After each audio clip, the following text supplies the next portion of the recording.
Welcome back, everybody. It is ZUDECAST, episode number 99. We got all kinds of people joining us here for the super mega ultra call-in episode. 99. Everybody go ahead and introduce yourself real quick. Just super fast here. Oh, yo. What's up, yo? Yo. Yo. All the way out from Los Angeles. Everybody talk at the same time. That's great. I was like, Yo. Shout out. We got the big fucking Google Schmeat meeting going, y'all. We got our boy Adrian Grody as always, of course. yeah, man. Shout out to Adrian Grody. Eli, this is his real name. Yeah. His real name is not actually Adrian or Zude, actually. Yeah. Contrary to popular belief. But shout out to Eli for putting this whole itinerary together. We got a bunch of great guests for y'all. We're doing things a little different this time. Doing the call-in thing. Bear with us. We might have explosions technically, but I think it should be all smooth sailing. It's been great so far. Knock on wood. And then of course, myself, I'm your boy Chris Paisley. Back on the grind, trying not to shit my pants. We got Robert Ware over What's there. up, how's it going? Robert Ware Music on Insta. Hell yeah. Yes, sir. Yeah. We got Josh Joran My boy. on the ones and twos. Always, man. Appreciate the Zudes always, man. Rock with the team, episode 99. Hell yeah. We're edging so close to 100 right now. I can just feel it. Oy vey. Yeah. So All let's see. right. We got ourselves a little roster here. It's not like a random call-in show, but maybe that'll be a thing in the future. Yeah, in the near future here. Let's go ahead and pull up to the guest screen here. We got our first guest here. Our first interview is BellStars Jewelry here. Bella, Yo. how you doing? What's up, Steve?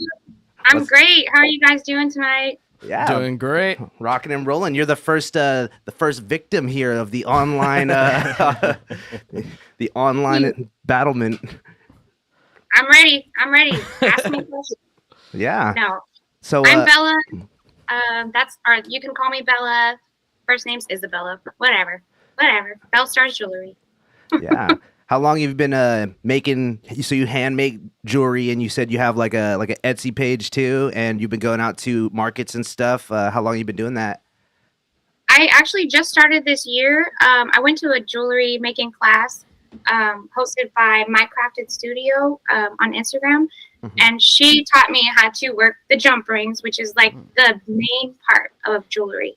So I basically just learned that, and I just started pushing them out. And ever since then, my first event was the Power In pop-up event. Right. That's where we met you. Yeah, that's where I saw you guys. The Zudes were there out in the open world. It was dope. I didn't get a chance to go over there because I had my little one with me.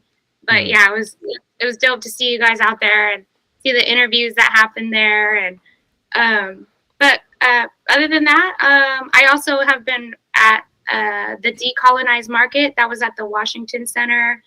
That was it was a pretty beautiful event, and it was basically a flower festival. And that's what caught their attention from my Instagram was I have carnation earrings, or they're called Kempasushil. So it's like the really orange flowers that a lot of Day of the Dead pictures, just Day of the Dead altars will have in the traditional event. So that's what they saw, and so that's what they wanted me for. And I was like, okay, let me just pop up. And it was really literally within a week, and I just showed up there. So it was really exciting to have any opportunity that I get. Nice. So is that like a local like vendor kind of ordeal, or how does that work? The center generally was in the Sacramento area, like that they were looking for vendors. But they host like different workshops, different things at the center, and it's on I feel like I want to say it's J Street, but I have to get the right address. That sounds about right. Yeah. somewhere in downtown Sac. It's probably J Street. Yeah. Sweet. Well, that's great. We always like to support local crafts people. And Oh yeah. or however you say it. Crafts. Crafting. Crafters. Crafters. there you Sweet. go. Have you always been into like that side of things, or was this something you kind of got into later on? Yeah, honestly, since growing up, my grandma actually, like, I don't want to say made us paint, but she encouraged us to paint. So she was just like, gave us the supplies, and we've just been making art ever since. And even my younger siblings and my older siblings like to do art a lot and a lot of creating. And I work with students, so a lot of the stuff I do is like hands-on and teaching them how to do things too. So it's just a lot of crafts and a lot of colorful stuff. Nice. That's sweet. Do you make like a mean macaroni, whatever they're Crafts. called? You know what I'm talking about? Oh my god! Yeah. Oh yeah, I will make the best macaroni letters you'll ever Yes. see. Sparkles and everything. Or what was like the old like the bead bracelets everybody was making back in the day? Dude, that's like Your friendship bracelets. That's Yeah. the key. Friendship bracelets are key. that takes shit. dexterity. You gotta have nimble fingers for that. That's literally called fine motor skills, and Yeah. that like this just trying to put a dang thread in the needle is Yeah. everything. It's definitely on the You can't child do labor that. side. You gotta, but it's gotta be a labor of love. You know, it's gotta be. They're like, if we don't pay him for it and just call it arts and crafts. Like these ones, I actually made these earrings out of like lace and felt, and I hand sewed these together. Cute. So Yeah. it was, yeah. It's just a bunch of cute stuff. You got anybody that you need to decorate their ears? You know, just let me know. Yeah. All the ladies and ladies in the chat. You know what? Hit up your girl, BellStars Or- Jewelry, Or gentlemen, just or pierce your gentlemen ears, too. and then Whatever. I'll We're all Zudes here. Yeah, exactly. Everybody's a Zude. I was gonna ask, like, where do you get the materials to work to make your earrings and your jewelry? Because I like that they're all really like small pieces of art in themselves too. That are all so different from each other. So I usually get most of my items from like Michael's, Joann's, Hobby Lobby, like the basic spots. But there's this one pair of earrings, or a few pair of earrings that I made out of an old fake plant, and it was actually succulents. And I get a bunch of compliments because they're like little succulents that go. They're like little green succulents. Oh yeah, I see these on your page right now. Can we pull up the Absolutely, please do. BellStars Jewelry, everybody. Can Yeah. we pull up my computer? One of y'all? But yeah, I love those ones, and I work a lot in the garden and with plants. Here we go. It was like meant to be Oh, to sweet. make those earrings. Yeah, no, we got. Okay, I think I see the one you were talking about up on the screen here. Oh yeah, that's sweet. Nice. Little succulents. That's brilliant. That's like a little clay and a pot there. That's cool.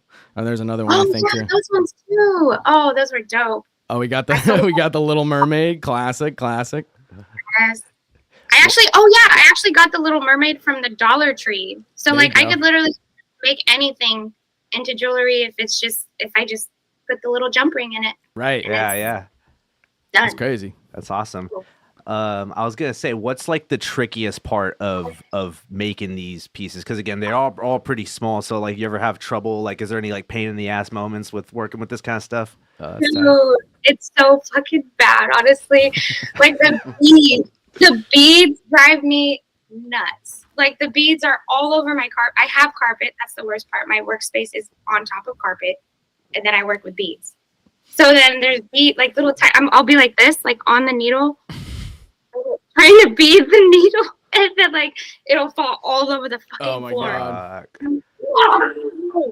And it gets to be very frustrating. That was me with pencil shavings when I was working with colored pencil a lot. It would just be like pencil shavings just everywhere, and I was like, bruh, you can't even really vacuum it up. You gotta like really get in there. Like, scoot it off. It's just like smushing in, even worse. Yeah. Yeah. Hell yeah. How'd you find out about the Power In Pop Out, by the way, too? We had Zuda Vine on here a while back too, because he let us go out there. Dope. I actually found out from Natalicious Funk's page. She's on Instagram too, and I believe she follows you guys. Yeah. She posted a lot of things on Instagram, and she said, "Hey, we're looking for vendors," and I was like, "Hey, is it free?" And they're like, "Hell yeah, come on out!" And I was like, "Fuck yeah, I'm there." Like, free and people, that's me. Yeah. I'm like, I'm there. Well, that's awesome. Like I said, I'm glad you hit us up to come do this because again, yeah, like we were at the thing. We remember seeing you there, and we had him on too. So we got a big old family thing going on. You know, a community. Hell yeah. A kazoodity. Yeah. Kazoodity. Yeah. Kazoodity. We'll workshop it a little bit. Yeah. the Zood hive mind, bro. Yeah, there we go. Expanding. There The we go. Legion. Yeah, the invasion. What is your family from Sacramento? Are you from out here, or did you grow up somewhere else? Or? Sacramento County, yeah, but we're from Galt. Oh, So, okay. Okay. Yeah. Shout out. yeah, I grew up in Galt and kind of Elk Grove once I got to high school. Right. Greasy So- Grove. Shout out Yeah, to Galt. My grandma's house out in Galt. Yeah, Galt is so, I mean, it's like half and half peaceful. Just depends on where you're at. Yeah. Hell yeah, that's what's up. I got a question if that's cool. Yeah, of course, That's cool? Josh. Yeah. Yeah. So my girl also makes earrings, but she's like a full-time teacher and fucking like so it's super part-time for her. But something I often talk to her about, and it'd be cool to ask you too, is like I feel like in the music space, collaborating is like super open. It's like something that happens, and it's like something that's understood to need to happen almost. And so I was just wondering, in like a crafting space like that, because I definitely don't see her like doing that. I don't know if it's just because it's like limited time, or if it's something that's just not as like regular in that space. So I guess just asking if like collaborating is a part of that space and kind of like perpetuating your craft. I've actually never collaborated only because my space is inside my own home. And I have a kid, so she kind of gets into everything. Yeah. Other than that, like the full-time thing, I mean, it's so fucking hard to find time, especially when you work as a teacher. So, but I mean, yeah, you kind of just have to find a space, like, and once you find that space and just find the time, like even 5 minutes of like beating, opening jump rings, putting them on the hoops, whatever, like it just make time. Or even bracelets, because it's not always earrings. Bracelets, you just find the time to like look at even a book of like jewelry making shit, or even pull up a YouTube thing and see what kind of tutorials they got on there, because that's where I usually go towards when I'm trying to open and expand. But if you're asking about collaborating, I'm always down to collaborate. And Yeah, no, that's cool. Yeah, I was just curious. That's Sweet. super cool answer though. Like definitely makes sense for sure. That's definitely a cool thing to do with artists or other, people that are like into modeling or whatever. To be like, hey, yo, wear my earrings. Yeah. Yeah, dude, no, seriously. I was actually at an event last night where the host wanted to wear my earrings. And so I was like, please, that would be fucking awesome. Please, like, wear my earrings. So she actually wore the red lace ones with the white lace on the outside.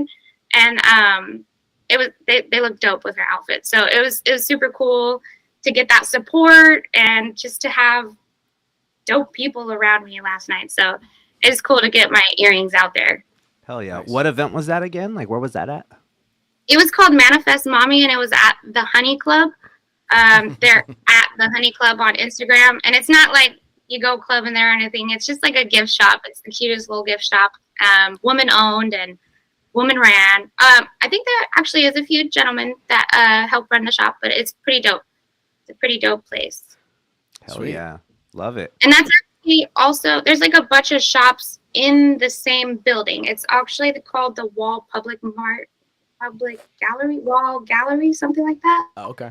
The Wall Public Market, I think. I'll send it to you guys Walmart later. for Yeah, sure. yeah, Yeah. Walmart, yeah, that. That's what it was.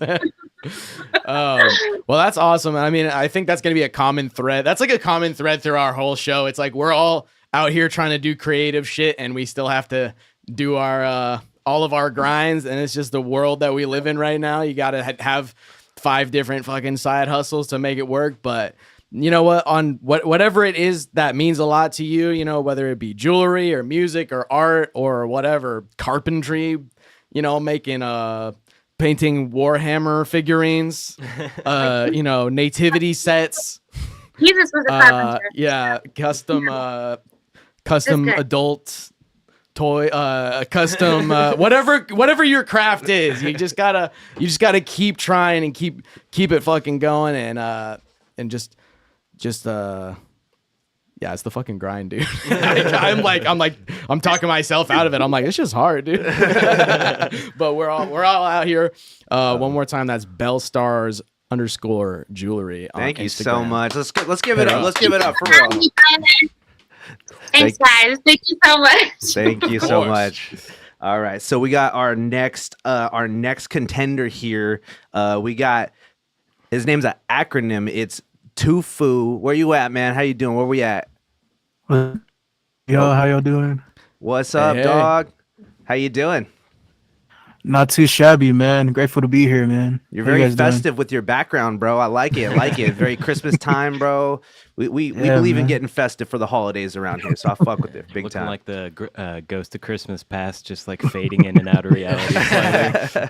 Yes, sir. Hell yeah, man. So your name's an acronym. It is the Earth weeps for you, right? Right. That's a hard ass name, bro. What is that? How'd you come up with that? And what does that mean to you? You know? So I originally came up with it in high school. It was after a thing, after my mom passed away. So as soon as I had her passing away, I just thought of I couldn't cry. So basically every time the earth would just rain or snow, I would say the earth weeps for you. And it's basically towards my mom. Yeah. That's beautiful, man. That's like, do you feel like, did you grow up around a lot of like nature and stuff? Do you like have like interest in like nature stuff? I was getting like environmental vibes too, you know, it works on like a lot of levels too. Yeah. Yeah. Most definitely. I'm like a nature boy at heart. So like anytime I see like sunset or just like something that's green, I'm like automatically attracted to it because like it reminds me of nature. So You know what are Yeah. green? Zudes. Hell yeah. That's sweet, dude. No, that's Yeah. a beautiful way to honor your mom too, though, man. So that's awesome that you're living on through it with that way. How long have you been making music too under that handle? Like same time as you came up with it, or? basically, yeah. So I've been making music. This is my second year of making music. And I'm very grateful for that because if I hadn't been making music, man, I don't know what I would be doing. So Same. making music, man, for 2 years, I feel like I need to step it up sometimes, but it's been a good journey, man. Okay. How old are you again? 22. Okay. So like Yeah. you got started like basically after high school roughly or a couple years after, a couple years after. How did you get into it? Did you have like a lot of people around you that were into it? Do you have any like music family? Yeah, so the main reason I got into it is because of my boy Cole. Shout out Cole. He's basically been my best friend since like Call of Duty days, since like 2011. So basically one night we were just making music and all of a sudden I just came up with like a whole verse and he was like, we should put this on Spotify. And then after that day I just kept making music. But also shout out to my friends that support me, like Vic and J Money, all of them. They always give me the feedback that I need, but they also tell me hey, you can do good in this. So That's yeah, awesome, man. man. Do you produce yourself, or do you have like homies that produce for you? So I produce some, but a lot of my music that I have out right now, it's produced by other people. Remember, artists always pay your leases, always pay. Yeah. But yeah, I try to produce now because eventually I want to get to a point to where everything is done by me. But I have no problem supporting, their producers or anything as far as that. Hell yeah. What's like the main like kind of subject matter you write about with your music too?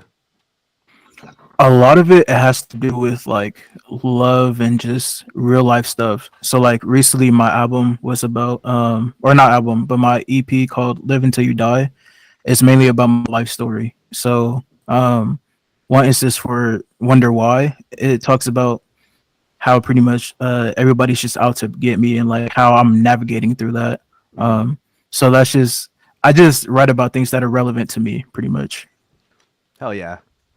Yeah. What Call of Duty were you? Wait, so 2011. Were you talking like Black Ops, or like Yeah, what was like the pivotal Call of Duty back in the day? So my first ever Call of Duty was World at War, but Okay. I didn't meet Cole until like Black Ops 2. And we would like trick shot and like do like knifing clips and all that, bro. We used like I was really in the community. Like I used to be an editor. It was everything, man. Oh hell yeah. That's sick, dude. That was the time, bro. That era of art has passed. Like the MLG legit era. like the 360 Face Clan. no scope compilation. Yeah. Putting hit markers on shit that doesn't need to have hit Yo. markers on it. Bro, I wanted to join FaZe for so long, bro. FaZe is tour gaming, bro. I would try to hit so many clips and it just never worked, bro. I just like gave up at that point, but those were good times, man. I feel like anytime I hop into a serious competitive multiplayer game now, it's just like I'm like, damn, I'm playing against FaZe Clan right now. I feel like I'm just getting rocked by everyone. It's crazy, like, because that was like, I mean, yeah, like we grew up on like Call of Duty 4 and Black Ops were big. Yeah, 4 and Modern Black Warfare Ops. 2 for sure. Yeah. Yeah. And Yeah. Black Ops. Black Ops, I feel like was the height of my Call of Duty fan. That's fandom. probably still one of my favorite ones too, because Yeah, it's such a that's like goated. MK Ultra conspiracy fucking crazy ass game. Definitely ties in with the ZUDECAST. Yeah. Hell yeah. What other games were you into too? Like growing up? A lot of or fighting now, yeah. games. Yeah. So like Marvel vs. Capcom, 2K, Street Fighter. I played a lot of fighting games like Tekken. Hell yeah. So I was just like a very nerdy kid when it comes to video games. So I played everything. But at least for right now, I'm more of like a 2K player and like Fortnite. But Nice. yeah. Hell yeah. What's Yeah. been your favorite Fortnite collab that they've come out with recently? Oh, What's been your my favorite, bro? no.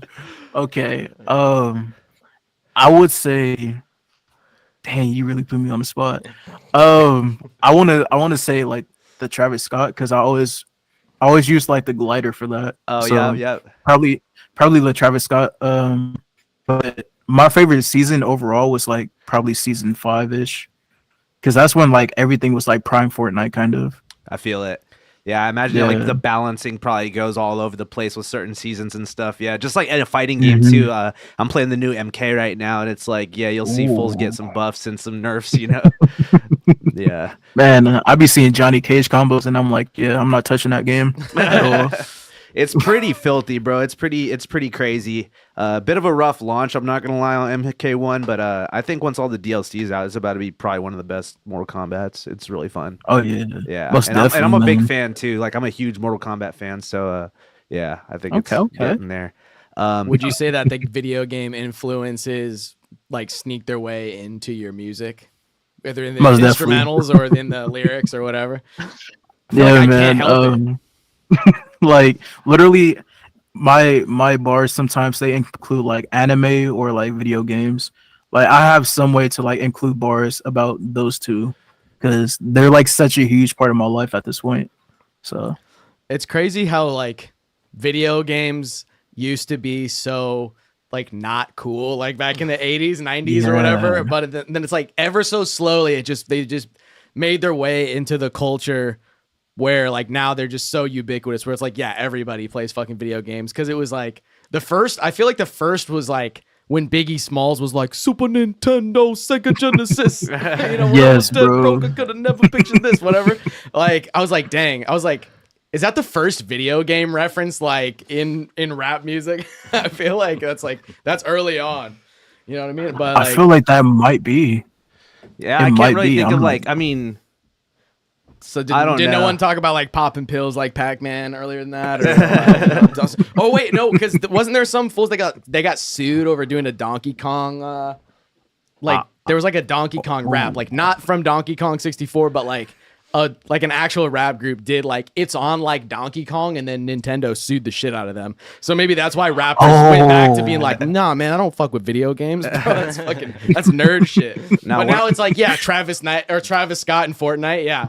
Hey, I'll say one of my favorite video game rap songs is "Put Your Quarter Up" by Mole Man with MF Doom and Aesop Rock. That shit's crazy. It was on American Wasteland. That "Put Your Quarter Up" by Mole Man, that's a fucking banger, dude. That's a classic. Yeah. I guess Wu-Tang was good at like they kind of like sort of with the kung fu stuff, like that was sort of on the nerd vibe for the time. Like it was just fun. It's funny because it's like, oh, they're so hard, they're so gangster and shit, but they're just like watching hella Bruce Lee movies or whatever. Like just like that's kind of nerd shit. And then MF Doom, yeah, I guess is one of the people comic books that really brought in the Czarface too. Right, big comic book vibes. For sure. You got like any new music, any new projects you're working on that's cooking under the hood? Yeah, man. So I got 2 EPs and 1 album coming out soon. Nice, man. Album is coming out next year. And then the EPs, they may come out before the end of this year. Okay. I'm working on doing a lot more like worship music because a lot of my music now is very like vulgar, and I don't like the direction that is going. So I want to try to do more like uplifting music, pretty much. Yeah. That's the direction I'm going. Did you grow up with a lot of like that, like worship music, church music kind of stuff, or? I did, but it wasn't until like probably recently that I started looking into like worship music again, and it's way different than what you would see. Like a lot of people, like for instance, Caleb Gordon. He's a very good Christian rapper, and he sounds like a lot of mainstream artists that you wouldn't recognize. Yeah. Nice. Hell yeah. That's what's up, man. That's cool. Have you been playing shows too, or just mostly just cooking? I mean, I've been trying to do some shows recently. I have a few things that's coming up soon. Hopefully it's still, in the works, but yeah, man, I'm just trying to do a lot of shows. Like my first show I performed at was in LA last year, so nice. I'm trying to do another one again, hopefully before the end of this year. You said in LA? Yeah. What were you up to out there? You got family out there, or like? So I'm part of a group called LIF, which is Love is Fake. They pretty much invited me out there, and they just wanted me to perform for my first time, so I just did that, and I got a lot of love from it. So nice, man. That's also another reason why I kept on going. Just gotta keep getting up, man. Well, you said like the music. So you said like the music that you were making was kind of vulgar, and you kind of wanted to switch directions from that. Do you think that was like in that moment when you were writing that, you were feeling that, and now you kind of have changed your mind, or did you feel some sort of pressure to make more like tough guy kind of vulgar shit, and then you're like, that's not what I want to do, or do you want to have like a balance of both, I guess? So I want to try to still have like the vulgarness, just without the actual words being vulgar. Okay. So like I want to still have the energy of like, I don't know how to explain it, but basically I want to have the same energy that I have now, but just more uplifting, pretty much. Yeah. So like kind of like a hype moment, I guess. Yeah. Nice. Yeah. Like I think there's definitely a way to like have that balance too, where your energy is one way, then your words are more articulate and more there's more to dig into with the lyrical content too. That's like those angry motivational coaches where it's like David Goggins or whatever. That's the one where it's like stay fucking hard. Yeah. Where it's like he's so angry but so uplifting at the same time. I'm conflicted right now, but I need to go do some push-ups. Hell yeah! All right, we have 45 seconds left. What you got? You got some final. No rush. But what's the final thoughts for your segment? Awards for shout out you guys for shout out you for holding this for everybody. Shout out everybody that's watching right now that's supporting me. You know who you are, and then just stream me on all platforms. TEWFU. Yeah, that's basically it. Thank you guys for allowing me to be here. Hell yeah, Thanks man. for coming on, brother. Dude, thank you so much, bro. Just quick shout out to the chats. We got Victor Flores saying, I'm going to read the. So yeah, he said that's the man TEWFU. Best ever, by the way. Best EP ever, by Best the EP way. ever. Hell Gabe. yeah. Shout out to my cousin Gabe. Yeah, make sure to check out TEWFU on Spotify. That's TEWFU. As long as we take you through this monkey rap god Donkey Kong, what? Hey, let's go. Oh yeah. Hell yeah, man. Well, thank you so much again, bro. I appreciate you, bro. Yeah, thank you, man. Hell yeah. All right. 8 o'clock. We got motherfucking OG homie right here. Color Code. Let's see, where's he at? Ba-da, ba-da, ba-da. What's up, yo? Thanks for having me. Dude, old school freaking Zoot here, bro. I met this fool in seventh grade, bro. Great, man. Yeah, me and Grody played drums together in band, and Chrissy played the sax? Yeah, Or alto was it? sax. Yeah. Yeah. Yep. Oh, man. How many years ago was that at this Those are point? the days. Fuck, That was- 15. Oh my years god. Bro. And it's about time we did this, dude. Thanks for having me on here. Hell yeah, man, bro. I'm stoked, bro. So you of course have gone on. You produce music and you do live like DJ sets and stuff, and you have your own podcast, right? Yes, the podcast stuff, it's on hold right now. The three of us are just mad busy with life, but yeah, I produce like house records. I've done hip hop. I've done fusions of hip hop and EDM, and then I do like DJ sets for like raves and club stuff and Nice. club nights. Hell yeah. How long have you been going under the moniker Color Code? Honestly, I couldn't even tell you because I remember I started teaching myself how to produce around 2013. And I'm pretty sure that I came up with the name just randomly. Like it definitely was probably just a idea, but I didn't actually put it as my project, put it like releasing official music under the name until 2018.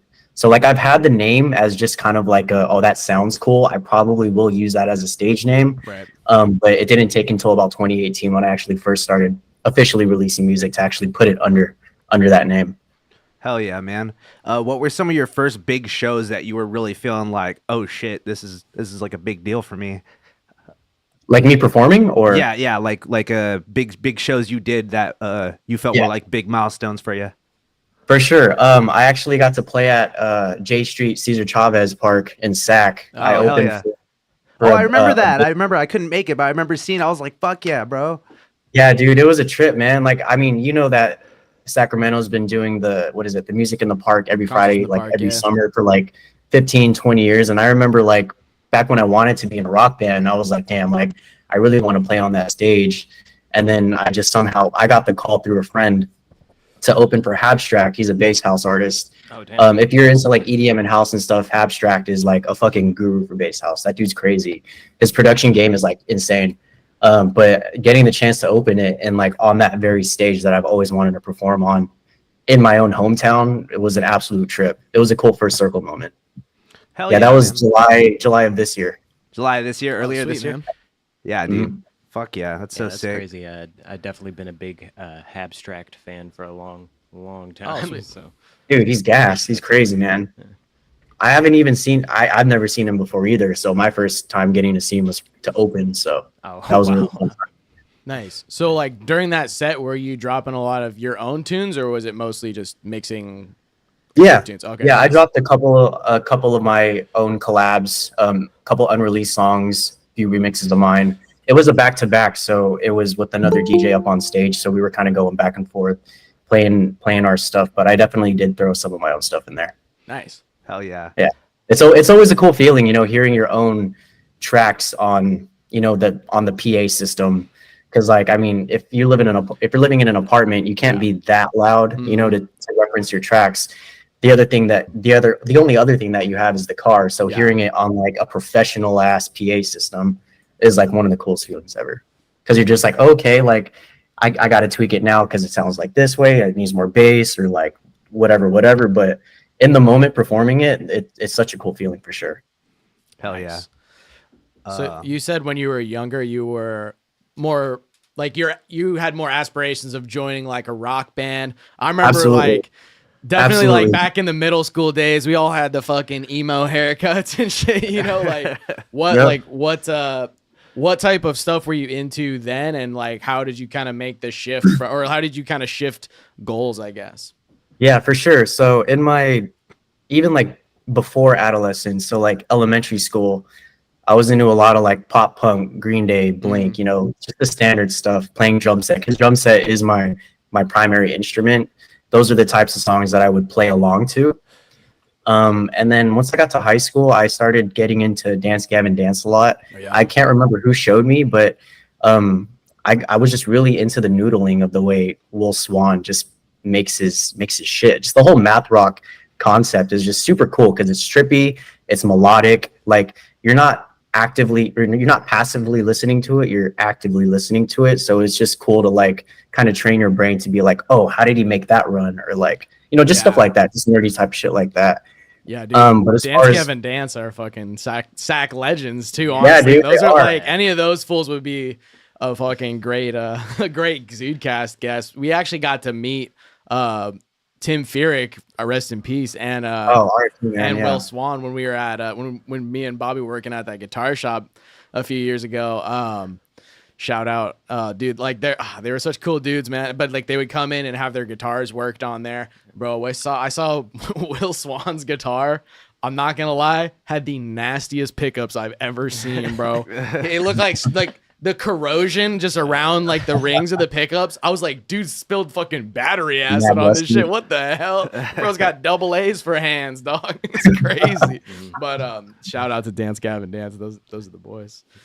Hell yeah. So you said you're but yeah, as far as I'm sorry, I didn't mean to cut you off. What'd you say? You're good. I was just gonna say too, just to piggyback off that. You said 2018 was when you started like producing though, and like learning like how to do that side of it. Oh yeah, so I was gonna get into, you know, the whole transition of going from like being a rock music fan to EDM fan. So my freshman year of college, when I went to San Jose State, is when I first started. Like I went to my first rave, and like I remember being in high school and just like knowing what raves were, but not really knowing what it was about. And like I didn't even know what house music or what the term EDM was. I just thought, you know, Calvin Harris and Rihanna's "We Found Love." I just thought that was a regular ass like radio pop hit.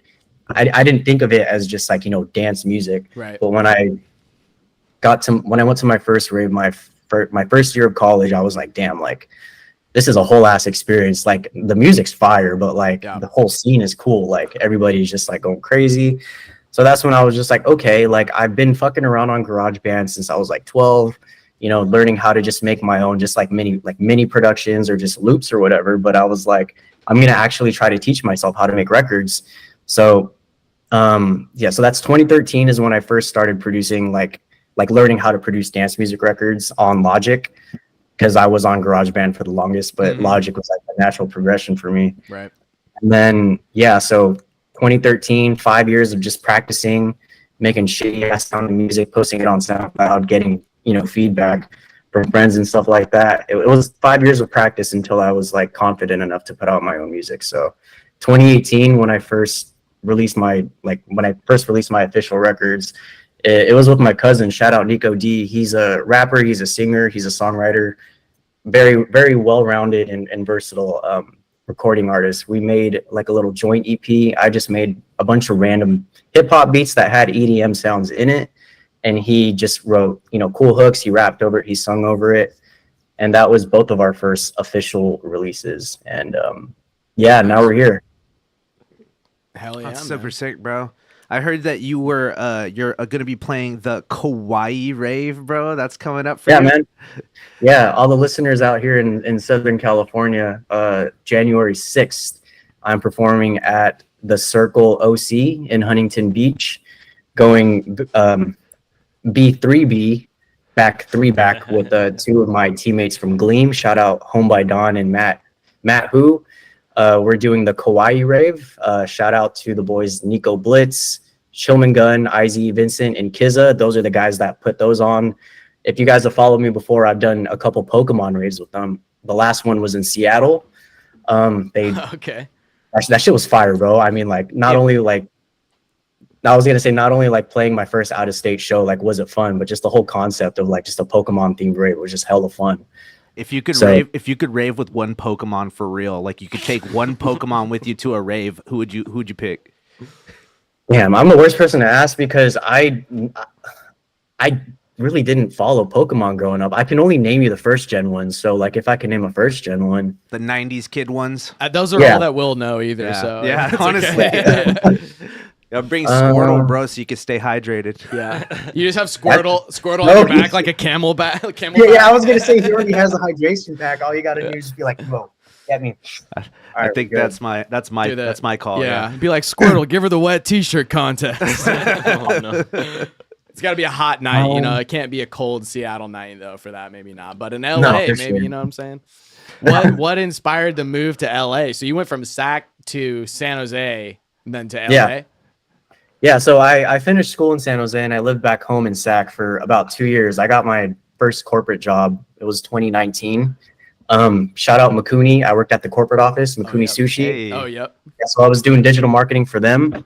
And then the pandemic just fucked that up. And I was jobless for about a year and a half, almost 2 years. And I always had my eye on moving to LA. Like I always knew that that's where I wanted to end up. But it was just more of like a, you know, what's the circumstance that's going to bring me there? So I was applying to a lot of like music industry jobs, like agency jobs, labels and stuff like that. And I was getting interviews at these really big companies like fucking Disney and Universal. Like I was in the door for a little bit, but it was nothing more than just the first round of interviews. But I actually stumbled across this job through my uncle, shout out Dr. Ken out here in LA. So I was working in the social media management industry at an agency out here in LA for the past 2 years. And actually recently just parted ways with them a couple months ago. So now I'm in between jobs, but you know, looking forward to bigger and better things. So it was a job that actually ultimately brought me out here because I got hired and I moved out here like the next day. Hell Nice. yeah. Wow, that's Yeah. crazy. That's awesome though. You gotta follow the wind where it blows, bro. Exactly. Yeah.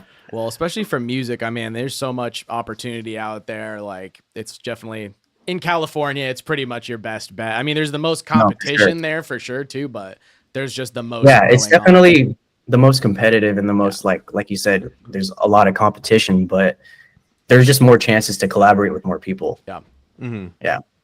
Hell yeah, man. Do you have any new projects coming up too, like that you're working on right now, or? Yeah, December 22nd, I have a collab. It's called Badman. It's a fun little clubby house tune. It'll kind of remind you of LMFAO's I'm Sexy and I Know It. It has that Yes. vibe. Yeah. It's a collab with my boys Kyrie and Nico D, so shout out them both. And I'm working on another, like, I guess you can say it's a house song, but it has R&B lyrics on top of it. It's technically an official remix. I won't say who it is, but that's hopefully coming out next month. I don't have an official start date or an official release date for that yet, but look out for that. And I'm also working on a few other works in progresses. I don't have any rough release dates yet, but definitely trying to get something out within the first month of the year. Hell yeah. But for sure, December 22nd, Badman out on all platforms with Nico D and Kyrie. Nice. Hell yeah, man. Shoot, what you guys got any other questions here too? Let's see. You still Logic guy? You've been doing Logic the whole time? I'm gonna be right back. Yeah, the whole time, man. Wow. I've worked on Ableton before. I've worked on FL before. Ableton, I was able to get a little bit easier, but FL is, man, it's just visually just so hard to look at. FL sucks, And it's dude. funny It's okay. because- you can say it. What's that? I said it sucks. You can You guys say use it. FL or what? No. Nah, Ableton. Ableton gang for sure. Bobby's getting into Bitwig lately. Yeah. But yeah, we've pretty much been like Ableton gang for over sure. a decade at this point. So was Yeah. your degree in music when you're going to San Jose? Or was it? Yeah, it was a Okay. BA in music with a technology emphasis. Nice. So pretty much I did everything except having to have juries, which was nice as a music major.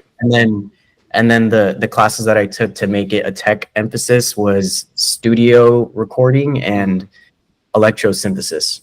Electrosynthesis was sick because it was like you're learning about the physics and stuff and like wavelengths and oscillators and stuff. It was super cool. Yeah. Nice. Yeah. dude. Shout out Dr. Herman at SJSU. They're like, this one's a sine wave. It sounds like boom, boom, boom. this one's a Yeah, square wave. It sounds like. exactly. Hell Hell yeah, I man. know, right? There's any questions? All right, class dismissed. See you guys Okay. next Wednesday. I have one final question that will Yeah, be what's up? the most important one. What's your favorite primary wave shape? Like, if you got to do sound design, what are you reaching for first? Like sine wave, square wave, sawtooths. What are you going for? Definitely Sawtooth. Sawtooth. Yeah. Okay. Yeah, you feel like you could do a lot with that. On both sides of the spectrum, you can still make, bassy sounding stuff with some grit, but then obviously the top end will shine a lot more Facts. than like facts. let's say your sine wave. That's a good question. Say Sawtooth. That's like asking like a painter like what their favorite color is. Yeah, kind of, bro. That's hella funny. That's true. So I mean, a basic yeah. saw can get you you can get a lot of stuff out of that just in Yeah. terms of like big like pads or keys or like big chord stabs and stuff. Hell yeah. All I right. feel-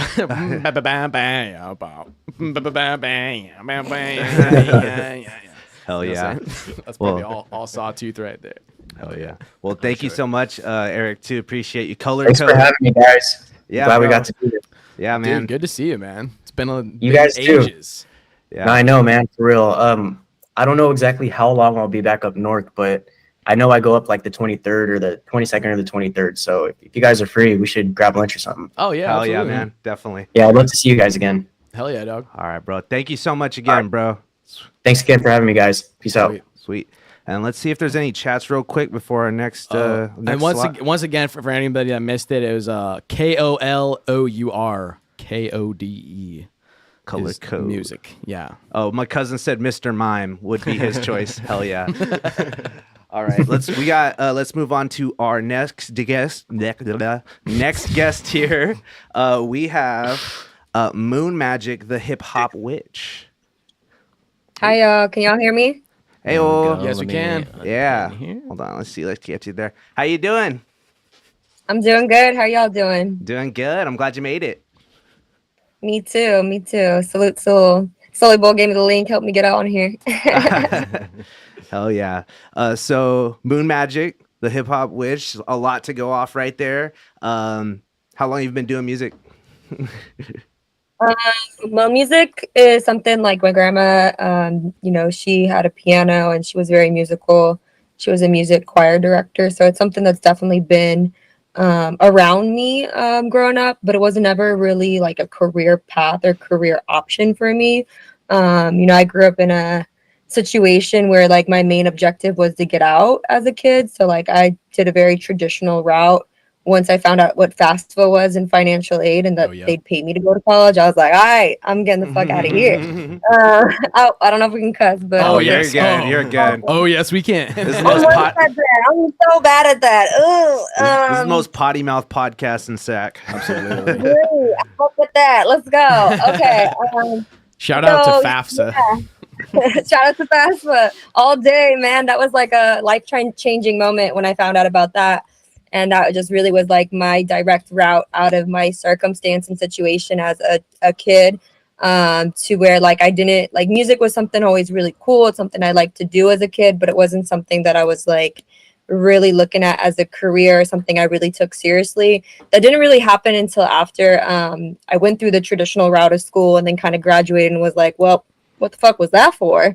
And then kind of looked back at like what were the things that made me happy, what were the things that I wish I would have spent more time doing, and then that's how I kind of found myself going back to music and hip hop and back into what I was actually passionate about rather than being in like survival mode and doing what I think I needed to do to survive my circumstances and situation.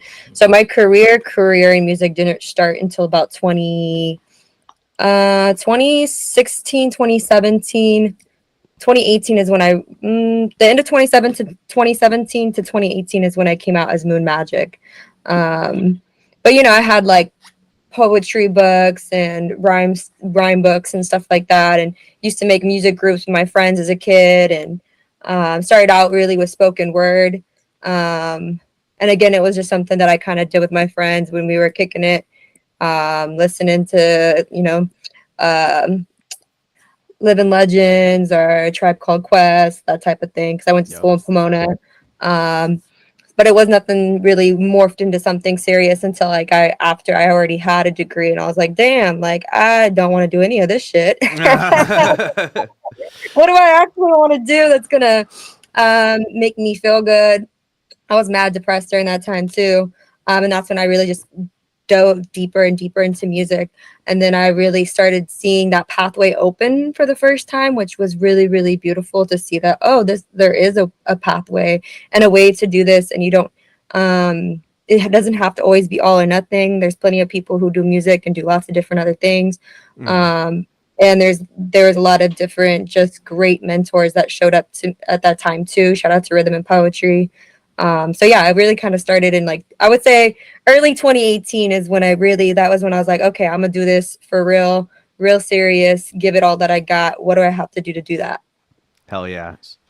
You just put out your new album recently too, Retrograde, right? Is Retrograde was the name of it? Yeah, Retrograde's out on all platforms. Yeah, Nice. yeah. Hell yeah. How long? Yep, and I'm doing a tour for that as well. A couple California dates for this California run, and then I have a couple Oregon dates for an Oregon run of the album. So that's going to be started on Thursday, November 30th in Santa Rosa. I have a show this Friday, Queens of the Underground. Salute to them. Dope ass group of women who do shows in the Bay Area. So we got a show at Neck of the Woods on Friday, hosted by Little MC. And then on Saturday, I'll be with the Enchanted Loft over in Los Angeles. And then we have a couple show dates here in Sacramento throughout the month going into the new year. And then I have the first weekend of January, I'll be up in Oregon in the South Tip, Ashland, Talent, and Grants Pass. Hell yeah. Nice. That's fucking exciting, dude. Wait, where in Talent? It's called Art Bop Beer Co. Oh, okay. I've never been to Talent. I've been to Bend. I've done a show in Grants Pass before. And I've been up towards that's Washington. Yeah, I think those might be the only places. Nice. I was gonna say I was like thinking about Talent, and I was like, the only place I've played out there is Talent Club, and I was like, is there more places? It's a small little town.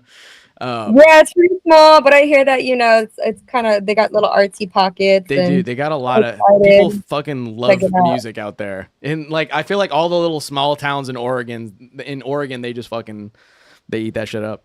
So if y'all are listening, go to www.moonmagicflows.com. You can get all the ticket information there, the show times, all the people who are part of it. I'm bringing out my homegirl Spacewalker. Salute to her. She's been out here in the Sacramento community doing her thing for a real long time. So I'm grateful to have her with me, sliding up there for the Oregon run. So definitely check that out for more info. Hell yeah. I was going to ask, it seems like astrology, spiritualism is a big part of like your personality and your persona musically too. Was that something you grew up with? Like, was your family religious, or was your family into that kind of thing, or did you like discover that on your own? And when, if you did? I would say, I mean, my mom was, I grew up in a Christian household. My mom's Christian. Not very like, she was Christian, but she was always under the belief of like, you may know how I feel about it, but you're going to do you and you're going to be your own person regardless. So even though I did grow up in a Christian home, and for a very long time, I always wanted to go to church with my mom. Like I was definitely loved being by my mom's side, but there's definitely a time when I got older where I started being like, I don't know. I don't really vibe with all this stuff, you know, and a lot of it just had to do with my own experiences as a child and growing up and hearing like a lot of the reason why my mom put up with the things that we went through as kids basically was because religion says it's a sin to that you have to obey your husband even if they are basically abusive, because it's a sin to divorce your husband, and that kind of orthodox thinking that kind of keeps a lot of women in situations that are domestically violent definitely had me question a lot of religion, because I also was at the time got into like a lot of learning about religion as the first form of basically unified government and the first form of being able to control people, and seeing also with what I was learning in school and how it was used for that reason throughout, you know, history. You're like, man, the Crusaders, or, you know, even if you look at what's going on right now in the world, you know, a lot of it is this facade of religion, but you're like, it has absolutely nothing to do with religion when you really think about it and look at it. And so that kind of deterred me off of it. So I would say, yes, I was really into it, as like I had a purity ring at one point, you know. Like, I was really into the idea of having something to connect to, but religion as a form of organizational structure, not so much. And I think that's why as I got older and kind of just developed, I feel like I was somebody who unfortunately kind of had to mature into who I was later in life because of my home situation. I don't think I had a lot of freedom to really explore who I was or to think about what I wanted. It was more like having to survive the situation I was in, and more just being in a place of like being more like I didn't feel like I had room to breathe or to think about what I really wanted, or anything like that. So when I actually got into that kind of environment that was safe and, you know, on my own, and because I left my house when I was 18, I moved out and really started just experiencing the world for myself and getting to like see things. That's when I started to like really be like, man, like there's a lot of these principles and things that I did connect with. And I guess it kind of, you know, aligned against the with the principles of what would be called spirituality and stuff like that. And I just kind of deepened into that, and also just got brought into a lot of really beautiful circles, especially within the communities and indigenous communities that we have here in Sacramento, like the Miwok tribe. And my stepdad is also Native American, Texas Tiqua. So like that connection kept reappearing in my life and in my circles of friends. And I got brought into a lot of circles and ceremonies that really kind of serendipitously happened at the same time that I was really questioning a lot of these things and trying to figure out like what it meant for me. And that really helped me to get deeper into like that connection for myself and really figuring out what that was. Which I guess people would classify as spiritual, but I just really try to look at it like as a non-colonial way of looking at our connection to the earth and the world around us. Yeah. I find it interesting how a lot of like Native American like spiritual views are very similar to like old Japanese Shinto spiritual views. And it's like these two cultures like didn't really have much contact, but they're thinking about nature and connection and like the flow of like energy in the world in similar ways. And yeah, that's really cool. I was raised Jehovah's Witness too, and you know, which is a pretty strict religious kind of belief system. And it's cool to see that you were able to like find your way out to expanding your own mind and like doing things like incorporating it into your music and stuff. It's so it's awesome, man. Thank you. What came first, like the hip hop interest or the witchy spiritual kind of interest, or was it kind of something that kind of coalesced at the same time? I mean, it really, oh man. I mean, it really is just like a combination of life experiences. But the actual, like, it actually really, when I was like, really like, dang, I want to really do this thing. I really want to be an MC. Cause that's, I mean, I produced, I've been dabbling in the DJing as well. DJ'd a couple parties with my homegirls. But emceeing was like the main element, the first element that I really was like, man, I want to do this. I want to figure this out. And when that happened, that was really around the same time I was being like really fortunate enough to be brought into these circles where I was getting to just be with a lot of badass women and different people who were practitioners of the mystical arts and different ceremonies with different, you know, indigenous community leaders. And so that kind of all happened at the same time where I was seeing these two worlds. And it's funny because people at first would be like, you know, one doesn't really have to do with the other. And I was like, no, like it does. Like when you be thinking about it, really like, okay, the DJ is like the fireman, you know what I mean? Yeah. He's got the fire going, you know? Yeah. the MC is like the water bear. We get spit, bring and I started seeing like all these parallels to like the ceremony, the cipher, the circle, and being in a ceremony and in a nipi, like it was just real deep to me at the time in my own journey. And then, connecting more to my own ancestral roots.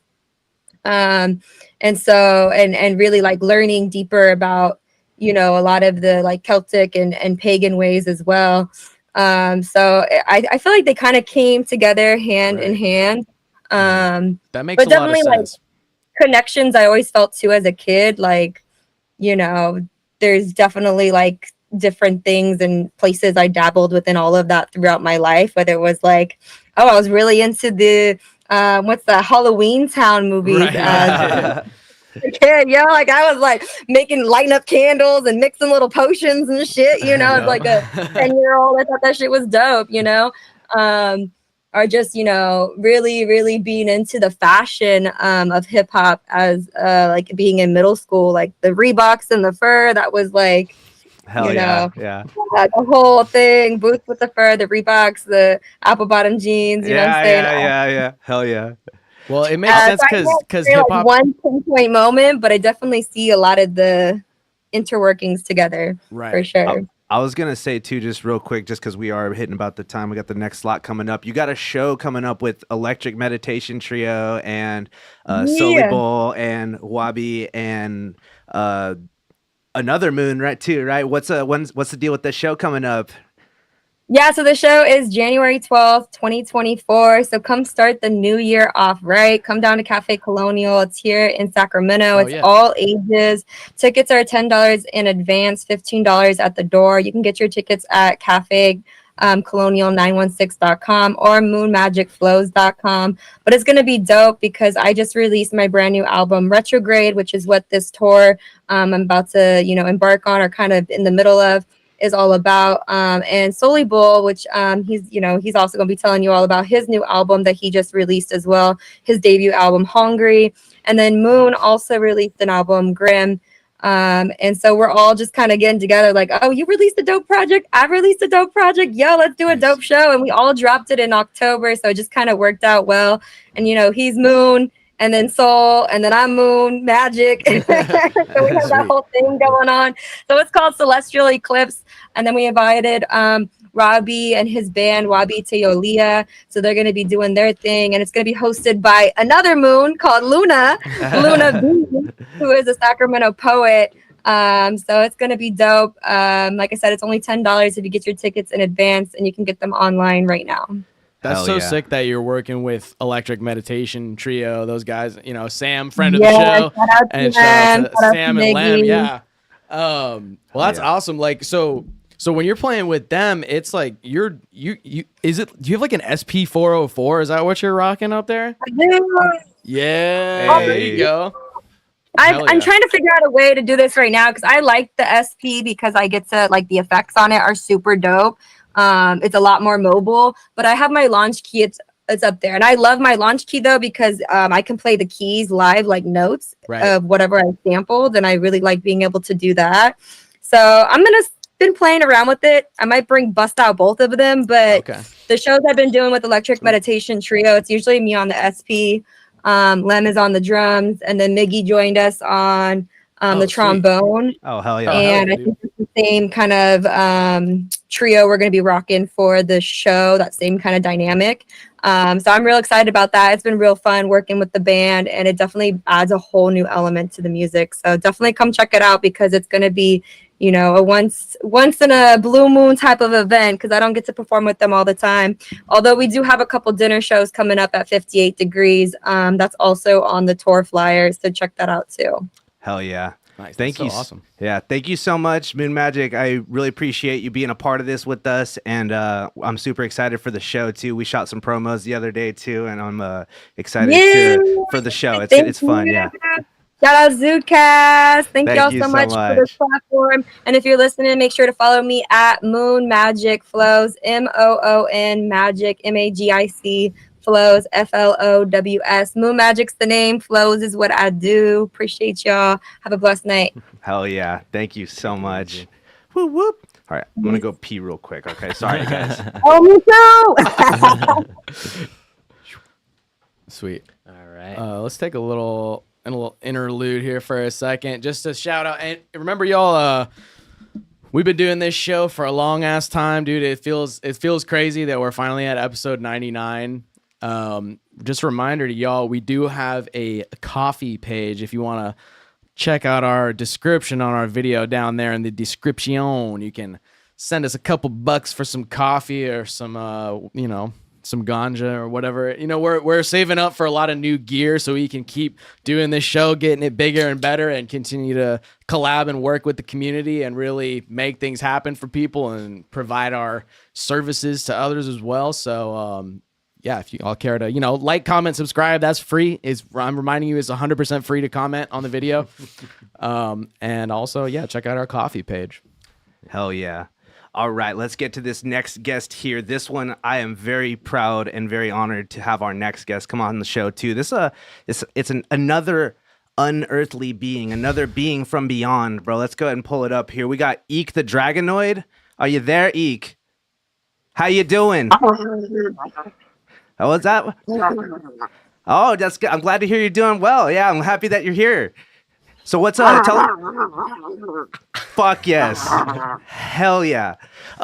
You make art and you make music and you are from a whole nother, you're not from Earth too. So we're honored to get you on the ZUDECAST. I said I've been dying to get a lizard person on and we fucking made it happen. So thank you so much, Eek.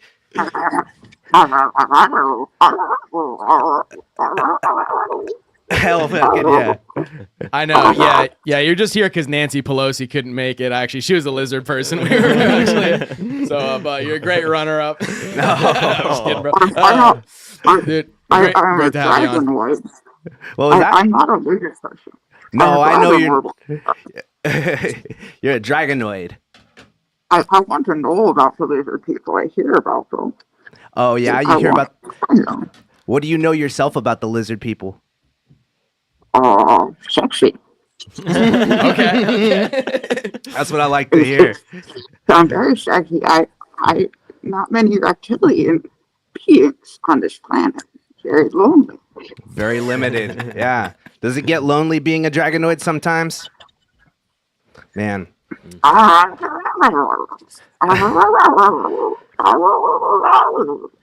I'm sorry to hear that. I know that could be hard sometimes, but the Zudes are here for you, and we're glad to have you. You make art and music. You make art and music, right? Yeah, it's like you make like a comic book.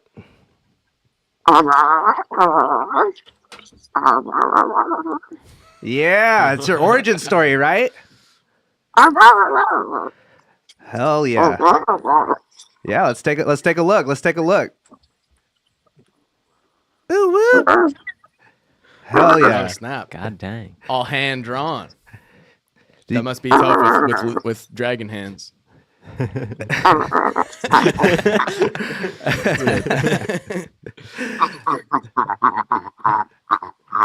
So how long have you been doing that?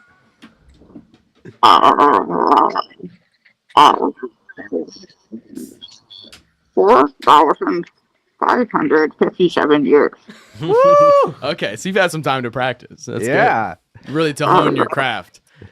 I think I'm maybe like learner. another like 700-800 years. I think you should really be coming into your own.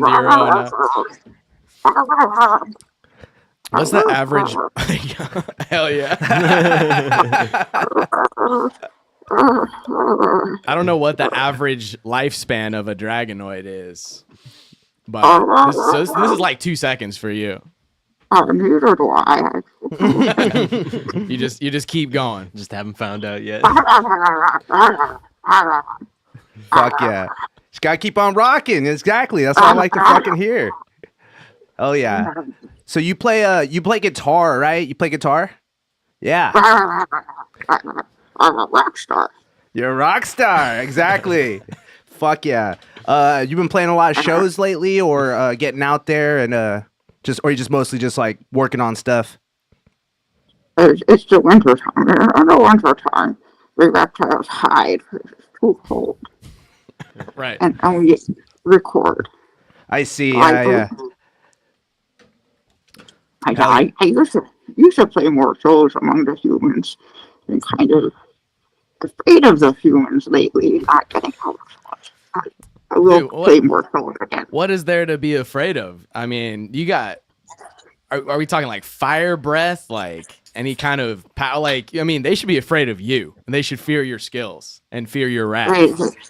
I think what you need to do is go down to like just move out to like Death Valley and just like soak in all of the heat and just like just really get that blood boiling and then all the dexterity will just be there for unlimited guitar shredding. I can't really understand that as a humanoid, you know, like because my fingers be getting cold, but you know we're a warm-blooded, you know, 98.6 degree type motherfuckers over here, so I can't really relate. I mean, it's like it's if you're like a so wait, are dragons considered reptiles? How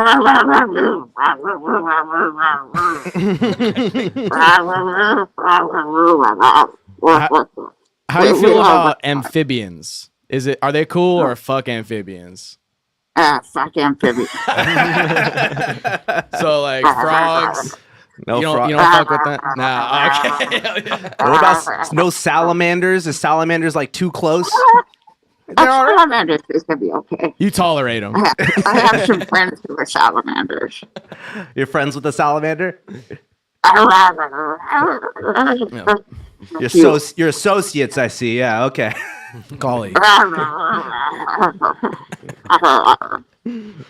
You wouldn't let a salamander in your house necessarily, but, but you know, you can live together into your cave. So, okay. Do you live in a cave? Now, how many humans do you eat a week, by the way? I'm curious. Very personal question. That's okay. It's okay. I don't want to. Don't incriminate yourself now. But I'm guessing the answer is more than 0, though. All right, we'll move on. Way more than 0. This is PR training. Oh yeah. So I've seen your comic. It's you and your puppy, your dog Cashew. He's a character in your comic too. Yeah. What's it? So dogs are man's best friend and Dragonoid's best friend too. Man, dogs are so pure, you know. He was the best husband I could find to adopt. Hell yeah. No, he's a cute dog. I have a pit bull too, so or I don't know if he's a pit bull, but you know, if he's a terrier of some sort. But yeah, I have a pit bull too, so I was like, oh hell yeah, dragon with the pit bull, that's the homie right there. There will be more comics about us soon. Dragon with the pit bull.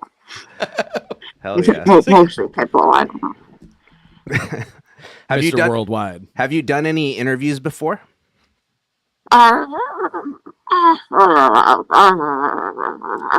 Here and there. Yeah.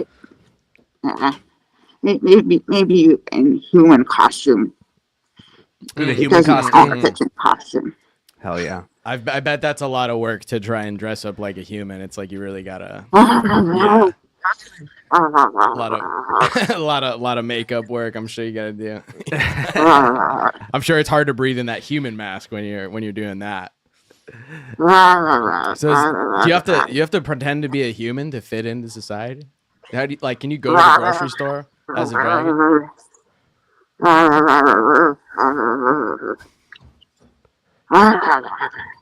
It's very hard fitting into human society.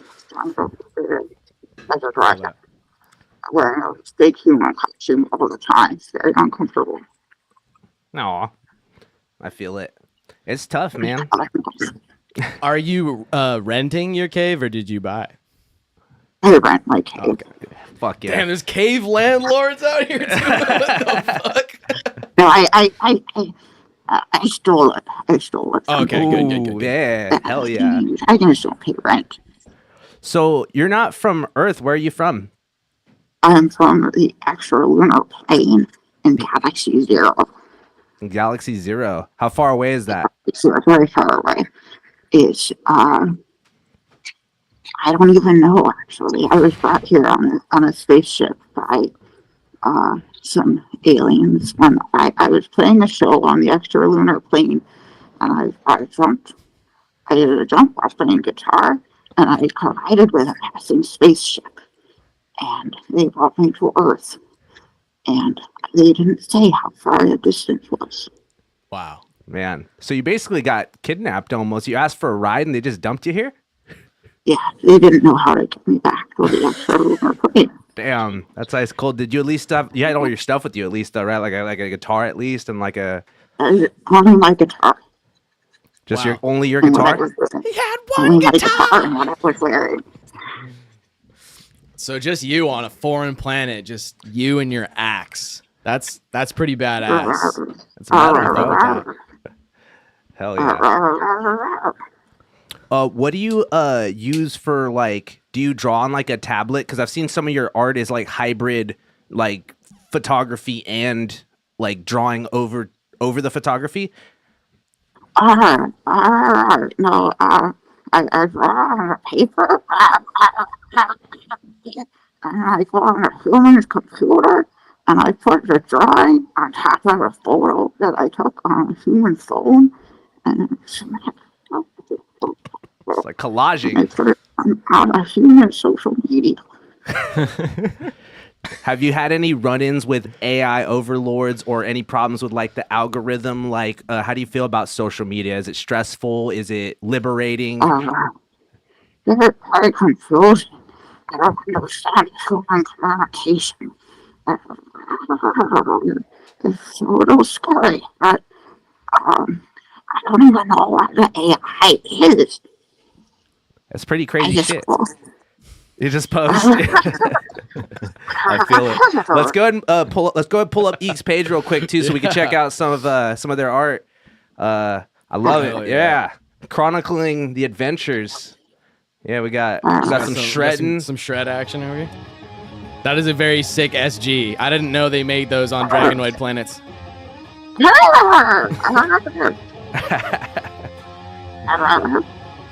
And I also have an earthling guitar that I decorated with Oh, nice. a collage. Do you like acoustic or electric guitar more? Electric. Electric. Come on, what kind of question is that? Man, you ain't catch no damn singer-songwriter, Dragonoids. Come on, man. Fucking Neil Young ass. Come on. The folk singer Dragonoids. Yeah, yeah. I'm sure there's some I'm somewhere. sure there's some. No, that's way more hardcore. I respect the craft. Look, there's the doggo. Oh, Cash you the doggo. Shout out. Hell yeah. Let me see. Excellent. Hell yeah. You got any words for our followers, Eek?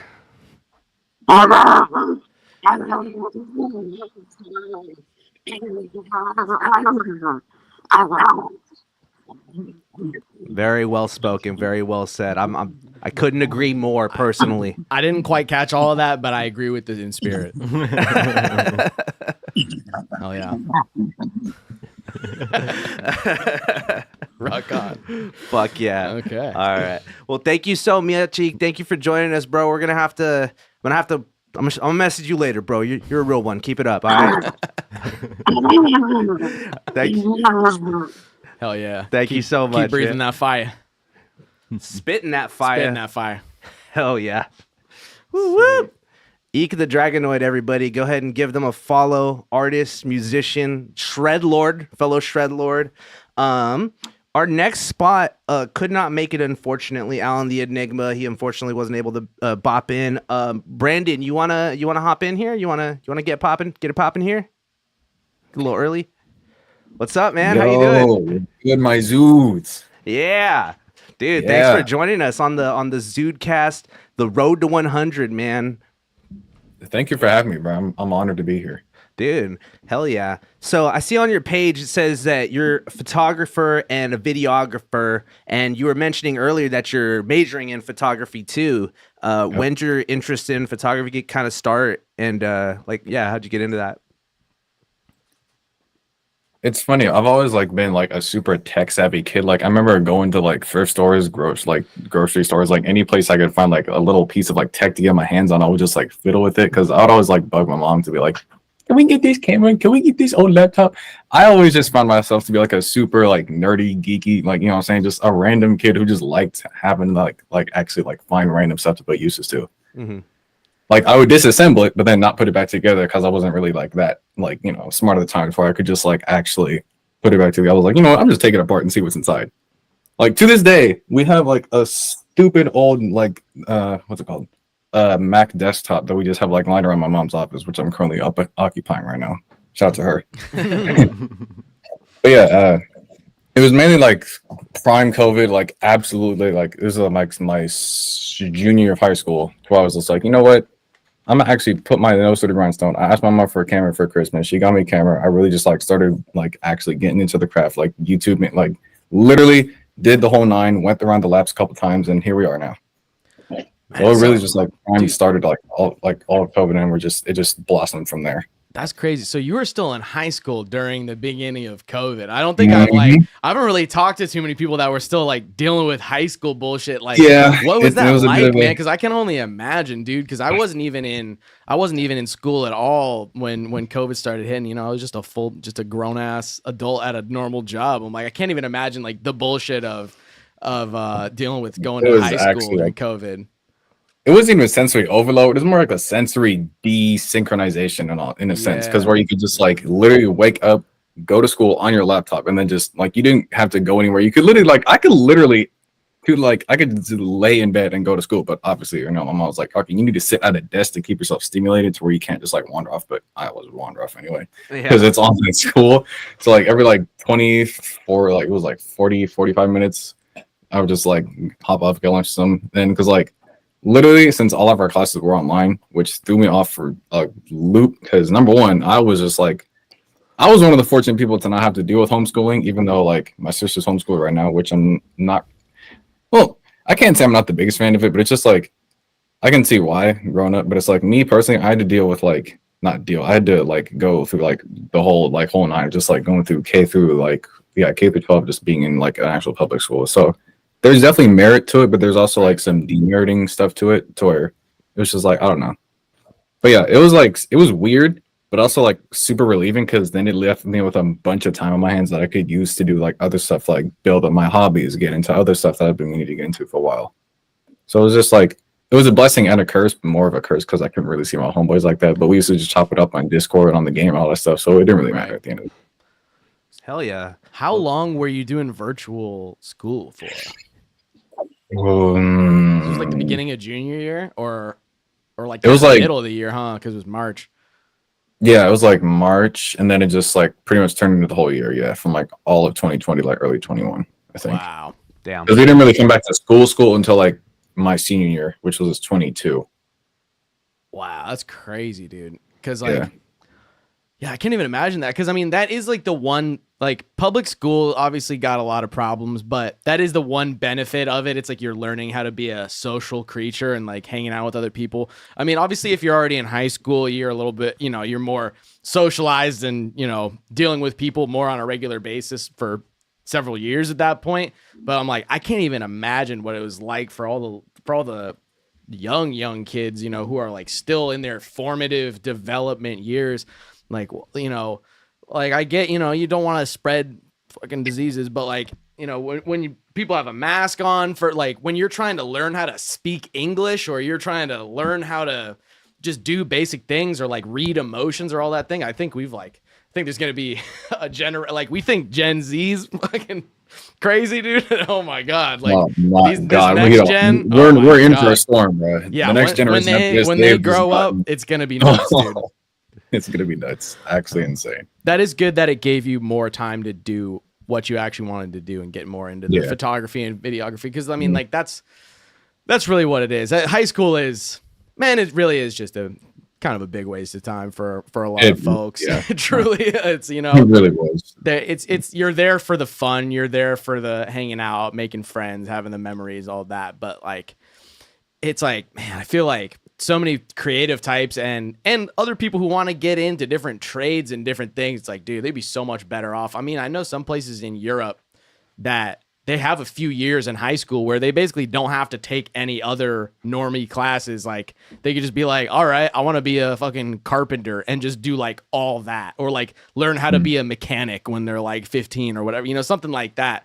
I'm like, I hope that's if God forbid, if some, you know, if a COVID type thing comes back around, which who knows at this point. Let's hope it doesn't, but it's on my bingo card. It's on my 2024 bingo card, but like, I think that might be the silver lining of it, where it's like people can just kind of be more free to just do what they're actually interested in instead of just being like, all right, so Christopher Columbus sailed the ocean blue in 1492, you know, all that type of shit. I was gonna ask you though, real quick, what kind of camera are you rocking? I'm rocking a Canon EOS R7. I could grab it, but it's all over my room, and I don't feel like going upstairs. Oh no, you're good, man. What are some of your goals for like that you want to like get into, like with the photography and the videography elements? Like, do you have any like you know, goals you're trying to reach, or like projects you're like getting involved with, or a main thing you focus on when you shoot pictures and videos, like, or do you just go out and about, see what's popping? Goals and aspirations for right now would mainly just to be like put myself on the face of like the actual, like, I wouldn't say market, but just put my face out there more. Because like I noticed that with the side stuff I've been doing for my homeboy Josh P, shout out to him. Super dope. I've been recording his shows up in El Paso recently, and so like that's just been like he's been pretty much like I wouldn't say solo marketer, but he's been putting my face out there on like every post he's been that I've recorded so far. So that's why I'm just like really trying to get my face out there more. Hell yeah. Did you just do some of the stuff at the worship stuff that he was doing? Did you happen to shoot any of that? No, I actually missed that one. I really wanted to. Well, I've still been tuned in with your work, which is cool, because when you said that, I was like, oh yeah, I have seen Josh P's video work, so very tight. Shout out to you, bro. Keep doing your thing. I was gonna say too, I ran into them a while back at the bar too, Josh P and Rue. Hell yeah, that's sick, bro. You're getting out there recording shows and stuff too, because there's a big demand for it right now, honestly, for content creation, videography. Hell yeah, bro. It's fucking sick. Let me see here. What else we thinking, bro? That is a great thing to be getting into these days. There's a lot of bands that need a lot more promotion and a lot more work. And, you know, bands or rappers or whoever, you know, all sorts of stand-up comics even, you know, like getting like good shots and videos and stuff like that. Like there's a ton of work to be had. I mean, yeah, I've worked with photographers like on the other end of, you know, being photoed or being videoed, but like, I guess it is like, I don't know, like, have you ever thought about getting into like, I guess wedding photos is like I've actually been hit up by a good homeboy of mine too. I was supposed to go to a wedding shoot, but that plan ended up flopping because of circumstantial situations. But anyway, I've always like wanted to dip my fingers into the wedding photography game, and it's just like it pays stupid good, which I'm just like, really? Dude, like, weddings are the big. I'm like, dude, as a musician too, I'm like, let me get those wedding gigs, dude. I'll play fucking whatever September. I'll play fucking whatever. I'll play some Tom Petty, dude. I don't give a fuck. Let's do it. That's actually funny. Are there any like tropes like that are just kind of irritating to photographers, like, you know, having to play that one song that everybody requests at weddings, for example? Oh, right. Yeah. Just curious. Is there anything in your field that kind of sticks out to you like that? I'm not really too sure, honestly. If we're talking just like minor, like not grievances, like minor little peeves that I have, it's mainly just the fact that either people don't listen or I don't talk loud enough for them to listen. And that's just more of like a self-critique thing of mine. Because when I shoot more of like low key. I try and catch like people off guard, because that's like when they're the most genuine, instead of like actually telling them to like, hey, look at the camera, because then they just give like a half-assed kind of like not really all that genuine reaction. So I try and just like catch them in the moment. But like it ends up turning into like a thing where it's like, oh, you should have talked to them. I was like, nah, bro. If I want to catch them in their most natural state, you got to get them when they're not expecting it. Right. And that's true. A good candid shot. I mean, that is what, like, especially for things like weddings or different events or different things like that. That is where that's why they get paid the big bucks, because you have to capture like those genuine moments. Because I'm like, I feel like a lot of people have to be, myself included, have to be trained or like work themselves up to be photographed in a way that doesn't seem fucking corny as fuck or like weird or awkward. Cause I'm like, I don't know. I got traumatized just from like taking too many photos where it's like you go to Disneyland or like Six Flags or whatever. And then like mom's just like, making you do like 100 photos. And it's like, no, do a real smile. That's not I was like, I was having fun 10 seconds ago on the fucking roller coaster. Why didn't you give me then? It's like, well, all right, everybody stop what you're doing. Stop having fun. It's picture time for the next 27 minutes. But that's why you get that's the art of the candid shot. That's where the real you get the most raw magic reaction happens. possible without sabotaging your not angle, but it's like without sabotaging you yourself in general.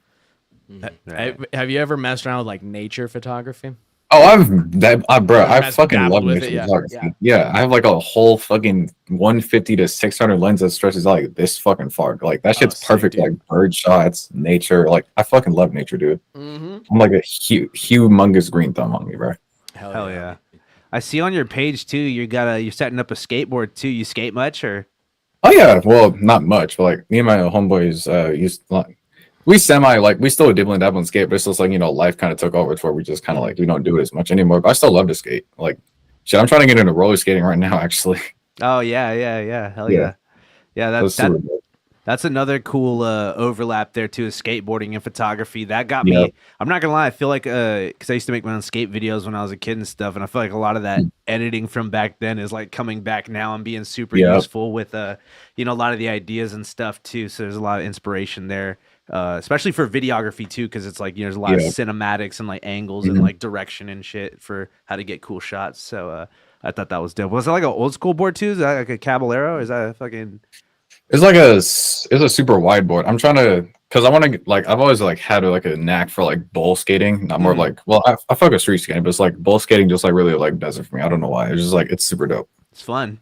Yeah. I'm a bowl skater too, so like I've always been like just like surf around the fucking thing. Like, you get hella exercise too because you could just like haul ass, and it's easier to have fun. It's good exercise too. Like skating is like a really good form of exercise. Really, like you want to admit it or not. Like people sleep on skating for exercise just for the pure fun of it.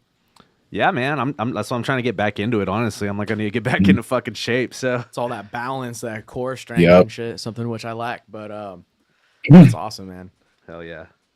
Well, shit, man. Hey, you got any last words for us too? Any motivational words of inspiration for the crowd? I always suck at these because like I've always been told so much shit to where I'm just kind of like spitting out the same information I've always been told. But I'm gonna just take my little spin on it.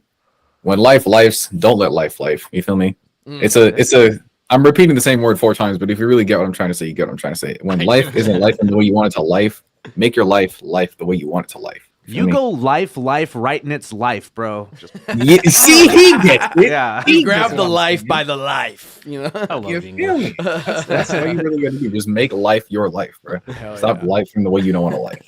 That's fucking real, bro. I love that, true, bro. man. Appreciate you a ton, bro. Thank you again for coming on, hitting us up, bro. Thank y'all for having me, bro. Honestly, I was just like the fact that y'all like randomly DM me out of nowhere is like, oh shit, I'd love to do this. Yeah, dude. Sweet. Yeah, appreciate you again going all the way to filling out the form, bro, doing all the thing. I was like, bro, thank you so much, bro. All right. No problem. Anytime. Hell yeah, man. We'll be in touch soon, bro. Thank you for coming again. Appreciate you. Yeah. Have a good night, y'all.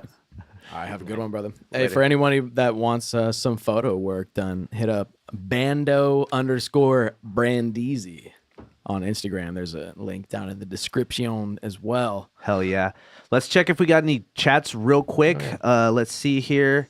Crispy with the Carpenter references. Underground. Oh yeah, Dejan, how we doing? Amber, thank you so much. Good after Moon. Hey, what a deal. Oh, it's Moon. Hey, what's up, man? Hell yeah. Is Brandon on social media? Yes, indeed. Bandeezy. Brandeezy, yeah. Brandeezy, yeah. Hell yeah. All right, well, let's move on to the next one here. We got a heavy hitter coming up right here. It's Dejan Tyler. Is that underground? Yes, yes, right. indeed. Yes, indeed. Sorry, gotta No, check. You're good. You're good. Hey, what's going on? Hey. Welcome. Ooh, can't hear you, my friend. Can't hear you, bro. I think you may be muted. Oh, no. We're good. We're good. Oh, yeah. Yeah. What's Good. poppin'? I got it done. What's up? Hell yeah, bro. Dude, how you doing, man? Thanks for coming on, dude. Man, thanks for having me, man. This is the first. Well, I was almost sober when I. A long When I time has walked on. passed since the start of the Yeah, show. the first time, we met. That was a extraordinary circumstance, brother. Yeah, we met Dejan. We interviewed Dejan at the psychedelic sci show by Tom Baum, bro, and everybody was on the moon that night. God, I wish Yeah, I that could have was- made it. Man, I wish I had that footage. That's the curse of the show. I Every time do know, that show- dude. It was like transferring it over, and it just like corrupted. I was like, bruh, that sucks because that set was amazing. I was crying, bro, because I was laughing so It's fucking not your hard, fault, man. It's only for the show. Every single time that something happens to the footage, bro. bro. Not next time, not the next show, bro. We got you, bro. We owe you one for that. Can I address something real quick just before you go any further? This is the most interesting group of people I've ever been like. There's a dragon and a wizard MC, Yeah. or is it Yeah. a witch? I don't know if Yeah, it's yeah, witch, wizard. Yeah, she was a I witch. feel like I feel like the muggle at Hogwarts right now. I feel like why am I here? Hey man, because you're straight heavy hitter. That's why a stand-up comedian, bro. You out here? You said you're hosting a big show coming up, right? That was part of what you wanted to shout out. Yes. So, if the people out there have when you see like the Def Comedy Jam, or Laughapalooza, actually this show is with the producers of Laughapalooza. If you see shows like that, they're coming out with a new show called the West Comedy Jam. So the producers are going from city to city to select the best comics in each city to go on this show. Nice. So I'm hosting the one for Sacramento, and we have a lineup of heavy hitters. Like it's crazy. It's a big opportunity for the comics, the city, and yeah, it's gonna be dope. Hell yeah! What is that again? What date is it? And it's gonna be December 18th. At right Celebration Arts. Oh yeah, it's backwards. Hell yeah! Yeah, dude. December 18th, man. It's gonna be cool, man. Now there's a lot of comics, but each comic is only doing like 7 minutes. So yeah, it's gonna be rapid fire, real. Yeah, get right to it. Hell yeah, man. What you been up to since we last saw you too? It's been about September. So it's been a couple months since we last saw you. Any shows you've gone on? You gone out of town at all, or gone on any tours or anything? Or yeah, I went to Oregon, and it's a comic I knew. His name is Jimmy. I ain't seen this dude in like 13 years, and he calls me out the blue like, "Hey, I'm running a comedy show up in Oregon." I was like, "Word?" I was like, yeah, so I went up there, bro. Oh my God. When the people are talking about the shows they do in Oregon for music, it's the same with comedy too. Like when you're starting out, there's a lot of small shows. Like I've been to Grants Pass. I've been to Fallon, Nevada, and did a show in a comic book store that was haunted in the basement. Dude. So yeah, definitely. So you said that the crowds in Oregon are like ready to fucking laugh their ass off? Yes. They are enthusiastic. That's so I'm great, thinking man. that the music has got to be even crazier. They love reggae too out there for some reason. Right. Reggae. Yeah. Yeah. That makes a lot of sense. Cause I just in my experience with playing music in like smaller towns in Oregon, like people go fucking crazy, dude. It's like it's because it's like you think, oh, I gotta go to the big cities, I gotta go to Portland, I gotta go to wherever, but it's like, dude, the small towns, that's where it's at. Like they fucking are just like so starved for entertainment too. Like, they appreciate it, man. They appreciate you. Yeah. Cause like my girlfriend Sarah just did a comedy show over in this spot called like Sheep Ranch. And it's like way out in the fucking middle of nowhere in like Calaveras County or whatever. And I guess I don't know if she was saying this as a joke or like if that's actually true, but it was like I think it's just like it's like a commune of a bunch of recovering heroin addicts. oh my god! So like that was like a super interesting crowd. Like you never know what you're gonna get when it's out in like weird little small towns, small towns like that.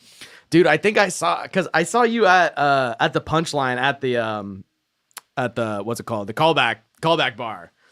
And okay. yeah, no, because that was when I think it was when Shannon was hosting. I don't think you guys weren't there. But, I wasn't there at that time. No. But dude, I remember like I forget what the song was, but you were doing like the Cartman cover of it. Keisha Cartman? Yeah. Dude, that shit killed me, bro.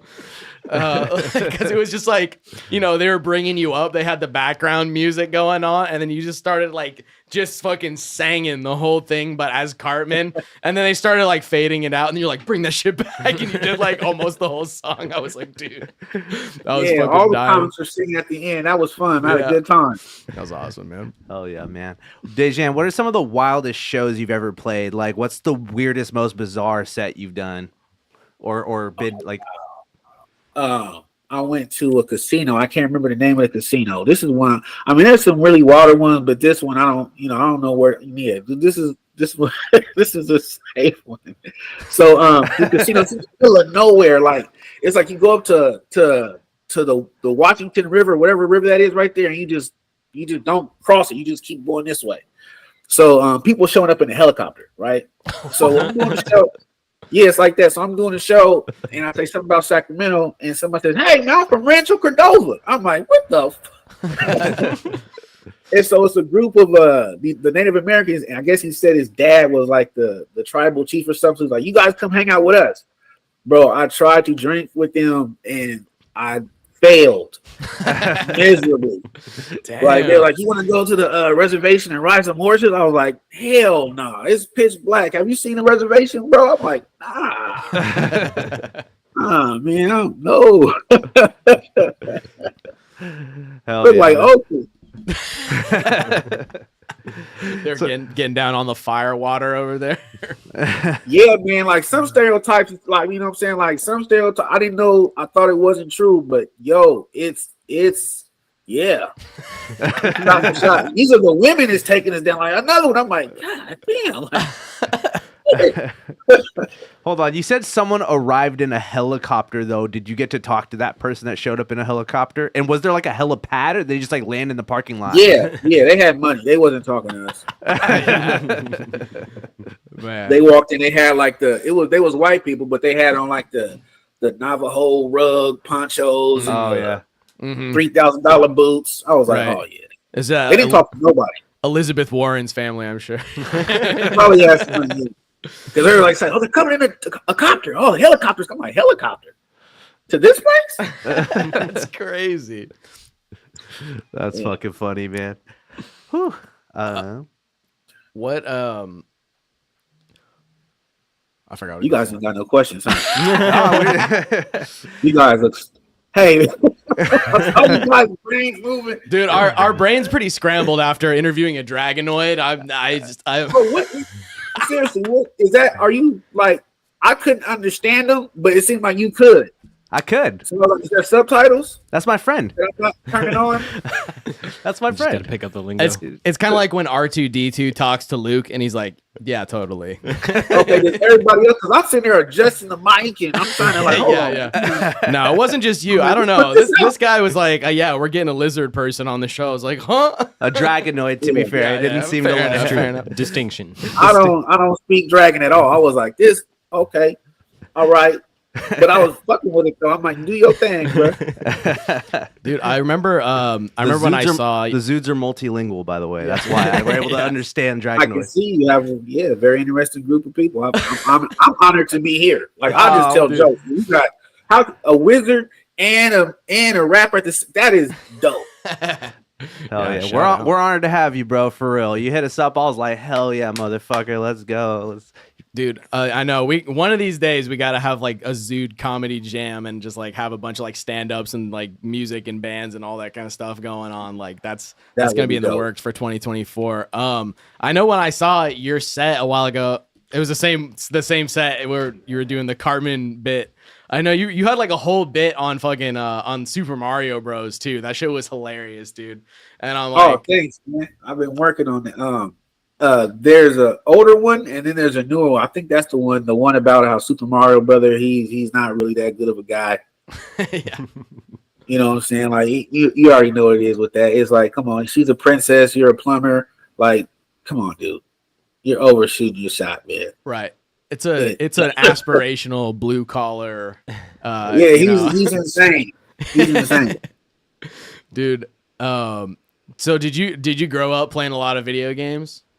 Hell yeah, hell yeah, dude. Man. What was like your first console? My first one was Atari. Oh, but it wasn't really mine. It was my brother's. Right. I sneak and play it. My first personal one. I mean, I had a Turbo Graphics, man. Oh shit, dude! The Turbo it Graphics. Was shitty. Yeah, I felt like it was big in nobody Japan. wanted to play that shit. Yeah, they're like, what the fuck is it? I was just talking to these guys about Turbo Graphics the other day, and they're like, what the fuck is that? And I'm like, dude, it's got some like, stuff. You ain't got Uno or nothing. Like we ain't playing this. Yeah, fucking dude, the Turbo Graphics. Do you remember like any of the games you had on Turbo Graphics?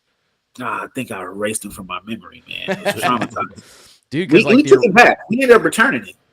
Yeah, it didn't take off. Did not take off in America, unfortunately. The Turbo Graphics does have one of the best Castlevania games on it. Secretly, shout out Rondo of Blood, but also never came out in the U.S. It was just a big commercial failure. Got their shit kicked in by Nintendo and Sega. But man, dude, they had some classics though. Like Splatterhouse was originally on Turbo Graphics. Fucking No, there's no. I'm not. Oh, okay, you're not gonna co-sign on. No, I'm not. No. So what was that? What was after Turbo Graphics? I think we got a Nintendo after that. Yep. I think we traded in and got a Nintendo, and we were like, cool. Yeah. Got the power pad. Find out your friends' feet stink when they gotta take their shoes off. You remember the power pad? Do you guys know what that is? Wait, which one's the power pad? Oh, old school. So power pad was a pad that you put on the ground and you could physically run on it. Oh shit. Oh what? Well, y'all never seen that? Oh, that's for the original, like the NES. Yeah, what's that? Oh, like, yeah. So when I say Nintendo, like, you took it like GameCube. Right, because no. Like, I mean, Super NES, Nintendo. that makes sense. Right, I wasn't sure if you meant like NES or Super Nintendo, but like the power pad wasn't there like some like Olympics game or something that used that? It was. Yeah. And you got to take your shoes off. You know what I'm saying? That is, you twist them over, and it's like, man, why it smell like onions and liver in here? Like, oh, put your shoes on, bro. You can just get on the ground and use your hands like this. Yeah. Screw them shoes back on. Tight. That's fuck. Damn, that's not a shoes off household at that point. No. Not with those smells. When is you guys 100 show?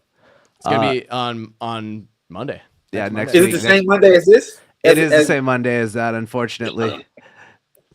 But you guys, man, I might log in from backstage. Like, hey, man, check it out. I gotta see this 100th episode. Hell yeah. How can you top this though? You got a comic, a wizard that raps, a dragon, a photographer, a rapper. I mean, where can you go from there? we popping champagne, man. That's what we doing. Yeah. We celebrate good times. Come out. Like, we fucking about to get turned in this bitch. That's what we gonna do. Yeah. We just go hang out, gonna pop some bubbly, bro, and we got a couple of the OGs are gonna come on too, and it's gonna be party time. Cool. That sounds like a good time, man. We all gonna be having a good time on the 18th. Yeah, dude. You guys are gonna. Anybody that goes to this show too, anybody who's able to make it, check this out because this looks like it's about to be killer, bro. And some of your favorite comics is on this show. They're backwards names, but Ellis Rodriguez. We got Shannon Battle, Carlos Rodriguez, Cinderella, DJ Sandu, E. Clark, Insane Wayne, Regina Givens, Leon Gibson, Tristan Johnson, Sam Bam, and we just added Mars Parker to the show. So it's gonna be dope. Hey man, any show with you and Shannon is worth the money, bro. Period. Like, yeah. I obviously want people to tune into episode 100 next week, but like this is gonna be a real life event. Go to that. Yeah. Watch the fucking YouTube later, dude. It doesn't matter. You know what? This is gonna be recorded. Well, it'll be around. But you gotta go to this show. There's a lot of heavy hitters on this. That's gonna be fucking awesome. We'll have a good time. Yeah, dude. And it's a good opportunity, man. It's big for the city. Glad to be a part of it. Dude, we definitely gotta that's one of the things we're gonna focus on a lot more next year is getting a lot more comics on the show because it's always a fucking blast. So there's a lot of us. Yeah, definitely. I'm sure a lot of people would be down to collab with the Zudes. For sure. Yeah, man. Yeah, Dejan, we're definitely gonna get you in for a full episode time too, bro. Fucking in our next wave of guest episodes, man. Yeah, I got stories, bro. So I'm sure, dude. Yeah, we definitely got some big things in motion after episode 100. It's gonna get even fucking crazier. So make sure y'all well, stay congratulations on your 100, man. Early. Yeah. Thank you so much, man. Fuck yeah. You got any last words for the people too before we schlop on over to the final guest of the evening? Yeah. My Instagram is dtyler916. You can find some links to the tickets on there. And also, if your feet stink, wash them. I'll drink to that. Hell yeah, brother. Yes, indeed. Thank you so much, Dejan, bro. Thanks. Appreciate you a million. All right, brothers. Hell yeah. Let's see if we got any chats real quick too. Sarah. Share in the chat. Sarah in the chat. Oh, Just in time for the man, Dejan. Hell yeah. Ask Dejan how he got into comedy. We talked to him a little bit about that too. We're going to get that interview out all the way. Just need some audio mixing. But yeah, we talked to Dejan about a bunch of that stuff at the ZUDECAST Open World. That was a great time, man. Oh, yeah. And yeah, we're going to put that out soon too. But yeah, last but not least here, we got SoliBowl. Soul, you there? Man, I'm here. I'm fucking ready. And guess what, boys? Look at the score. Oh, light the beam, baby. Light the motherfucking beam, bro. Let's fucking go. Let's go. Let's go. Oh, damn. The fucking the ZUDECAST is like always in the middle of Kings games, too. It really is. We're really competing for the Sacramento audience right now. But that's good. It's just, that's over now. I'm great. Dude, that's fucking great, man. The Kings have been fucking killing it lately. The hype is so real, dude, because I'm an Uber driver and I'd be driving people all over the place, like coming, back and forth from Golden One, and I'm like, dude, the Kings hype is real right now. It's real. It's real. It's really real. It's been ever since we got that coach, man. And sometimes it's all we need, bro. All we need is a leader. You know what I mean? Someone to lead and someone to like give us some kind of hope. And there we go. We got it. You know Absolutely. what I mean? Dude, I was driving this drunk lady around, and like she ended up putting in the wrong address several times, so I had to spend a very long time in the car with her. But she was like low key, she was like crying, like that's how like powerful she felt about the Kings. She's like, I'm down for the city. I used to have tailgate parties at Arco Arena. Fuck, it's not Sleep Train Arena. It's still Arco Arena. Like, she was low key just like crying in the back of the whip. Shout out, she tipped me a 20, so. Shout out to that lady. Hell yeah. So yeah, Yep, so we got that. Hell yeah. How long you been making music, man? You could just put out your new your recent project, Hungry, bro. You hungry about that ambition, bro? How long you been making music and stuff? Man, I've been making music for a minute. I've been making music, I want to say when I've been really like recording, I kind of like consider that as like, making music, recording and like posting it on SoundCloud. I want to say probably about like since I was like 17, maybe 16, 17 years old. So I'm 26. I'm 25. Let's do the math. You know what I mean? 9 years maybe. Hell yeah. Around 8 to 9 years. You know what I'm saying? Like probably in the cusp of hitting 9 years. But I have a lot of videos on like YouTube and SoundCloud and shit that just kind of like where I've started off, and I've never taken those off because I just wanted to like just always like have someone to like kind of reference when I've started and just see the progress and all that. You know what I mean? Yeah. So it's been a minute. Yeah. Hell yeah. How long were you working on your last project? Man, Hungry was like, I want to say it was like 5 years. Damn. It took like about a good 5 years. Yeah. Wow. And how that started was that so basically my dad, he helped out my producer and shit when like he was just kind of like coming up and shit, you know what I mean?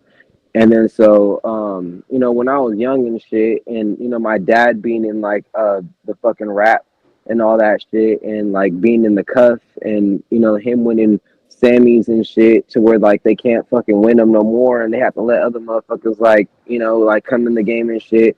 So with all that going on and shit, I'm meeting all these fucking dudes and shit while I'm like younger, you know what I mean? But I consider them as like my uncles, you know what I mean? So, you know, professionally and shit, it's he's my producer and shit. But in fucking real life and shit, he's like my uncle, bro. He's family, you know what I mean? And he was like, bro, your dad helped me out, so I'm gonna help you out, you know what I mean? And that's just kind of how we started doing it. He was all the way in Reno and shit, you know what I mean? But when we first started the album, he lived in Antioch. So Okay. I forget how I used to take the Amtrak to fucking Antioch. And then over to Reno, I take the Greyhound, and then like whenever it lands, wherever it lands and shit, he'll just pick me up and then swoop me there and shit. You know what I mean? So yeah, I've been working on that for a minute. Like, is fucking Jordan still in here? What's that? So my boy. Hey, there he is. Hey, So that's my the boy. dude. On the ones and twos. The only reason why I'm asking if he's in here is because I've been working on this fucking around the time and shit when I first met him. You know what I mean? Like doing the Freestyle Fridays and shit under fucking Pine Cove and doing his thing and shit and Exhale and shit. You know what I'm saying? So Team it's shit. been a cool ass minute. You know what I mean? So, but I'm glad that we did that and shit. And honestly, a big motivation to that too is just like my mom just telling me and shit. I forget what artist she said, but it was something Green. And she said, I think Bobby Green maybe. And she was like, yo, this motherfucker, all of this shit is dope. And he took at least 5-8 years to fucking post each album. You know what I mean? So it's like, I'm like, all right, cool. Like sometimes you just need to like, you know what I mean? Hold on to that shit. And I'm glad I did that. Because I feel like I had a good, you know, outcome from that, and it's been fun. Yeah, you can't rush art, man. Hell no. Yeah, And it's better to do something. I mean, it's like finding that perfect balance between being overly perfectionist about something to the point where it just never sees the light of day, because you just ultimately you work on something so much for so long that like you eventually just like, man, I hate this shit. But then there's on the opposite side of that, you can just be like, I'm just gonna put this together in a weekend. I'm gonna take an Adderall and fucking just and just fucking slap shit together, and then you put it out and you're like, damn, I should have done this, I should have done that, I should have mixed it better, I should have put this track in this different order, I should have added this little interlude or cut this or whatever. And then you're like, I wish I could redo it. So that's good, man. You can't like, you can't let so many artists are like on such a strict schedule, be like, oh, you have to release something every 12 to 18 months or whatever. But it's like, no, you don't. No, you don't. Like, people will be there and people will be receptive. Like, I mean, we were just talking to the Philharmonic the other week too. And it's like, yeah, it was like 5 years between his first album and then his recent album. And it's like, you could tell like he took his time with it and he let his style kind of progress and change and did what he wanted to do. It's like, it's not all about, getting shit out on a tight schedule. Exactly. Yeah. Like sometimes it's like, sometimes I feel like that's what the norm is, you know what I mean? Or like, that's what it's like, try to like be perceived as and shit. It's just all about like what you know what I mean? Like at the end of the day, it's about what you're going through. You know what I mean? You can't be all like sometimes like trying to like match your shit with what someone else has going through and shit. You know what I mean? Like whatever you got going on, do that. You know what I mean? Like that's just kind of what it is. You know what I'm saying? So and it worked out because bro, we had like, I'm not gonna lie, we had like at least, and this is real shit. I remember I might have an old ass post saying it's gonna drop on this and that, like on my Instagram right now, but on a different date because we would have different dates and shit for that. You know what I mean? So it was like we would like be like, oh, you want to post it on this day? And I'm like, yeah, let's do it. And then I would fucking promote it for this day. Never dropped. You know what I mean? It's happened like 3 times at least, bro. Yeah, that's so then, the other like, side when this of happened, that. You can't like cry wolf too many times. No, yeah. So it was just more of like, okay, bro, is this for real? Or is this like, you know what I mean? But once it really came out, because we didn't really have any like material behind it too, but we also didn't want to like, you know, like get in the, I feel like we got caught in that like rhythm of like trying to just push it, you know what I'm saying? Like I'm just trying to push it, but we can't just drop it, you know what I mean? Like there's like, you ever have that feeling of like when you have a project or like a song and you're like, okay, we can either drop this now or we can drop this later, you know what I'm saying? Like, but you have to figure it out sometimes, you know what I'm saying? Like, I don't know, it's hard to explain, but I feel like it's going good. They're calling me weird. I'm hungry. You know what I mean? Yeah. I was gonna ask about the weird music video. Where'd you shoot that at? That was in Reno. That was like at a national park in Reno. That was my last day. That was actually our like wrap up day of like the album and pretty much everything. You know what I mean? Like once we recorded that video, we're like, yeah, we're done. You know what I mean? Like we don't need to do anything else. You know what I'm saying? So we did it at like I forget what park it was and shit. I need to ask him, but I'll definitely ask him and shit, and I'll let you know. But it was at this national park, and we drove over there and shit. It was just in the redwoods, and he has a whole bunch of camera equipment and stuff. He's and I'm talking about my producer. Shout out to Jay Walker Media.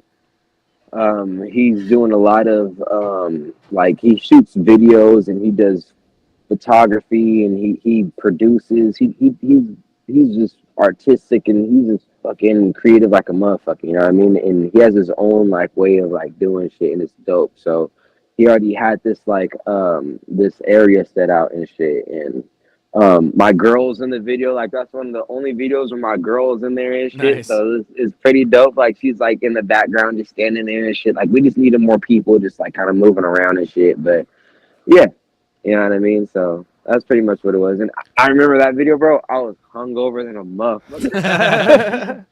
Because it's in Reno, bro. Like the night before, I was like drinking. And, bro, I did not know that when you, this is my first time ever going in the casino and all that shit, right? And I didn't know that, like, when you're playing the game, all the drinks are free. You know what I mean? When I figured that out, bro, I was like, oh, let me try this out. And I was getting fucked up. Yeah.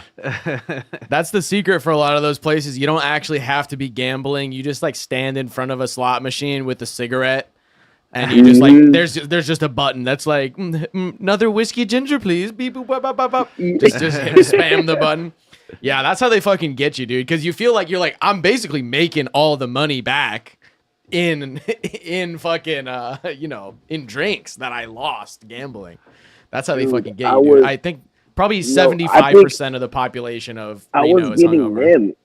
I was getting them, and the reason why I think that, maybe I'm tripping, but maybe I think I might have been on some shit. So what I was doing was that I was like, all right, once I figured that out, because I was already like putting like $50 in, like actually playing the game, and then later on in the night and shit, I was like, all right, I want to drink. I have no money. You know what I mean? I have like $15, $20 and shit, right? I'm going to put fucking just like 15 in this machine and just say like 5 type shit, right? So I was just acting like I just pressed the button every like 5 minutes. Yep. You know what I mean? I was like looking up, and then the bartender came to me and I'm like, got him. You know what I'm saying? So I wasn't really playing the game. I started talking. I started talking to the bartender. We started being cool. I started talking to people around me and shit, and I'm just getting drinks and drinks and drinks and drinks and drinks. And I'm like, man, but it was weird though. Like, have y'all ever heard like how the casinos and shit with the air conditioners and shit? You know what I mean? Like the whole air conditioner conspiracy or whatever. No, yeah. What's up with that? You haven't heard of that? I don't think so. I know they keep it hot or they keep it too cold or something. I know they control a lot of the environment so that you don't notice how long you're in there. But what about the AC? Okay. Like that last thing you just said is pretty much what I'm getting onto, but it's the fucking ACs, bro. So what a lot of motherfuckers saying shit, what I've heard is that like they put like they have chemicals and shit that's blowing out of the AC and shit that's keeping you awake. You know what I mean? Oh shit. So no, bro, hear me out. So like everyone's like, you can smoke in the casinos and shit, but I don't smoke cigarettes and shit. You know what I mean? So I'm smoking weed and shit, but I'm not smoking inside. So I have to go to the parking lot, have my girl's keys, in my fucking pocket and shit. And I remember like I was drinking for like maybe like fucking an hour and 30 and shit, just chilling, just mingling and shit. You know what I mean? I'm like, all right, I want to smoke, right?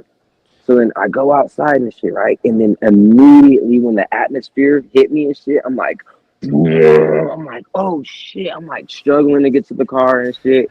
You know what I mean? I hit my bowl and shit, and I'm like, I'm fucked up right now, right? And I'm like in the car, and I'm just like, oh my God. And it's still dark too. And I'm like, bro, what the fuck? But then like I kind of like, you know, I'm in there for like 30 minutes, and I'm like, all right, if I can gather my strength, if I can get back inside. And once I get inside, I'm like, oh shit, I'm good. You know what I mean? It's weird, bro. Dang. I swear to God. They just got like Adderall in the air or some shit.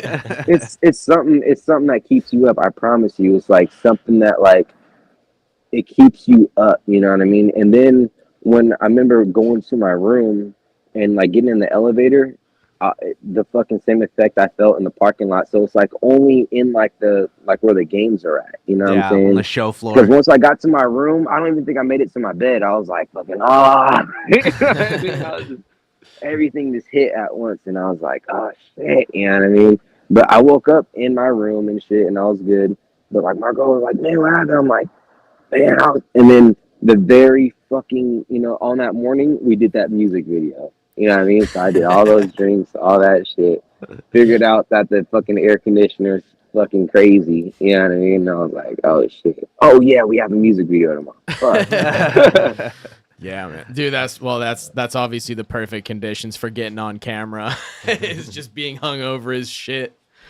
Definitely, you know. I've definitely done that for shows, and I've done that for the ZUDECAST, honestly. Yeah, kind of me today, to be honest. I got drunker than I thought I was gonna last night, but hell yeah, it man. happens, man. So too, you got the show coming up with Moon Magic on the 12th of January, right? Yes, sir. Yeah, you could be playing with your new album with your producer too. He's gonna join you there too. Yep, that's gonna be fun. You guys want to know a fun fact? The first time that because this will be the second time we performed together. You want to know like something crazy that happened the first time? And this is real shit. Yeah. So this is like, all right, fuck it, I'm gonna say it. So we did a show out in Woodland and shit, right? And this is our first time, like we were like, I feel like we were just promoting Hungry. We just kind of got done with a couple of fucking songs and shit, you know what I mean? And then, you know what I mean, we promoted it to the fact to where like fools were like, bro, this is dope. You guys should do a show on this, you know what I'm saying? So we're like, cool. But we weren't really that prepared, you know what I mean? Like, I only had the files where it was just like the full song, where it was like my audio along with the beat, you know what I mean? And then he ends up sending me like the beat like probably about like a couple days like before the fucking show. So I'm fucking super late on like rehearsing and shit. Right. Long story short, bro, I bombed, bro. Bad, bro. I only got like the very last song on that list of my set, you know what I mean? Like that's the only one I could do. Every other one, and I didn't even drink, and that's the thing. I didn't get drunk. I wasn't hungover. I think I might have like, and I rehearsed it the whole fucking day, and the whole like while I was there and in the car and all that shit, and it just didn't like connect. You know what I'm saying? Bombed, bro. But ever since then, like that's been like a motivation. That happened like maybe 2 years ago. You know what I'm saying? Yeah. But so I expect this one to be fucking spectacular. You know what I'm saying? Because I'm not letting that shit happen again, dude. That shit, dude. A good bomb will really it'll light a fire under your ass, especially with rap too. I gotta imagine, because I mean, I've only played with bands. I've done like some small shows where it's just like, you know, like I haven't done any solo shows, but I've done like duo shows and stuff. But it's like there's a dynamic there. It's like there's other people that you're like playing off of, and you know, it's like as long as you all kind of sort of know your shit, you can make it give the illusion that you're like ready to go. But when it's just you and a track, and especially if it doesn't have like the vocals on it too, you got to know all your entrances, and you got to be counting. You got to be like really on top of that shit. But like that's And, what like, it takes too, because I'm like, it bothers me when like shit. you get rappers on stage and they're just like, I've gone to like big rap shows too where it's like it's still they're just playing like the MP3 of the official track with the official vocals underneath their vocals, and they're just like sitting out for like half a bar, and I'm like, what? Like you can't. You know like, why? You're just lip You know syncing why? basically. Because they forgot their fucking bars, bro. Right? No, yeah, it's crazy, and I'm like So I it didn't makes have that. yeah, it makes You me know what I mean? respect So, when people like anytime really I fucked up, are on top of it. it was just silent, dude. Just imagine this pure silence. Like I'm like, and then it's just a beat just in the background. I'm like, it sucks. You know what I mean? But at the same time, like you said, it's fucking pure motivation. Mhm. It does set a fucking fire. But I feel like certain people can take it either as a positive or a negative. You know what I mean? Right. And me, I try to take it as a fucking positive, if anything, and shit, because it's like, I do this shit for a fucking reason, you know what I mean? I'm not doing this shit for like no fucking money, no fucking fame or nothing like that. I really have something to say, like, you know what I mean? And I'm like, okay, that shit happened. How am I gonna learn from this so it doesn't happen again? You know what I mean? Right. It's just like when you're like building a house or something, you know what I mean? And like something might fuck up, or you know, you go through fuck ups and shit. Bro, the only way you learn is you learn from your fuck ups. You know what I'm saying? I feel like that should be the motivation of the fucking year and shit. Is that I feel like people are too hard on themselves sometimes and shit. You know what I mean? It's okay to fuck up. You know what I mean? It's okay to get out there and motherfucking fuck up every now and then so you can fucking refine yourself and shit. You know what I'm saying? And do better type shit. You know what I'm saying? Shout out to And shame. even in- Shout out to embarrassment. You know? All that shit. Hell yeah, man. You know? Hell yeah, man. But it's gonna be fun. Fucking January 12th over at the Cafe Colonial. We spotted we went and we checked the spot out. It's actually pretty cool. It's pretty cozy and shit. You know what I mean? Yeah, Cafe It Colonial says is it's dope. just a cafe, but it was my first time in there. Like, have you ever been in there, man? Yeah. It's a classic. That's like What's a one of the classic first spot? shows I went to was at Cafe Colonial. That's like a super like a very DIY kind of spot. Like it's very low key, Oh, but word. it's great though. Like I mean, I haven't been in years. It's mostly like it's a lot of like punk shows and like emo stuff for sure. Mhm. Which is cool every once in a while. It's not exactly my scene, but it's a fun little venue. And their food, I remember the food was pretty good too. Dude, the I feel like the dopest thing for me is that like and real shit is that like when I was like maybe like fucking 3-4 years old, maybe 5 and shit, my dad, he had a show over at the actual Colonial, you know what I mean? Oh, the And big theater. the theater. And I remember like being on stage. I wasn't rapping or nothing back then. I was just like a little kid, just fucking just, you know, just hey, it's my dad. I'm on stage and shit. I'm just chilling. You know what I mean? I was heavy into Power Rangers back then, so I'm doing like Power Ranger moves in front of like the audience and shit. You know what I mean? I'm like fucking just chilling. You know what I mean? So it like to me, it's just like I'm like, yo, it's back to it in a way. You know what I mean? Like, man, this is dope. And I grew up in that area too. I grew up off of 8th Avenue in that area, and fucking my last spot was off of 51st and Stockton Boulevard. So I've been all on Stockton Boulevard that pretty much my whole life. You know what I mean? Like until I was like 19, and that's when I got out here to Midtown, and I met my girl, and then I just been like just here. You know what I mean?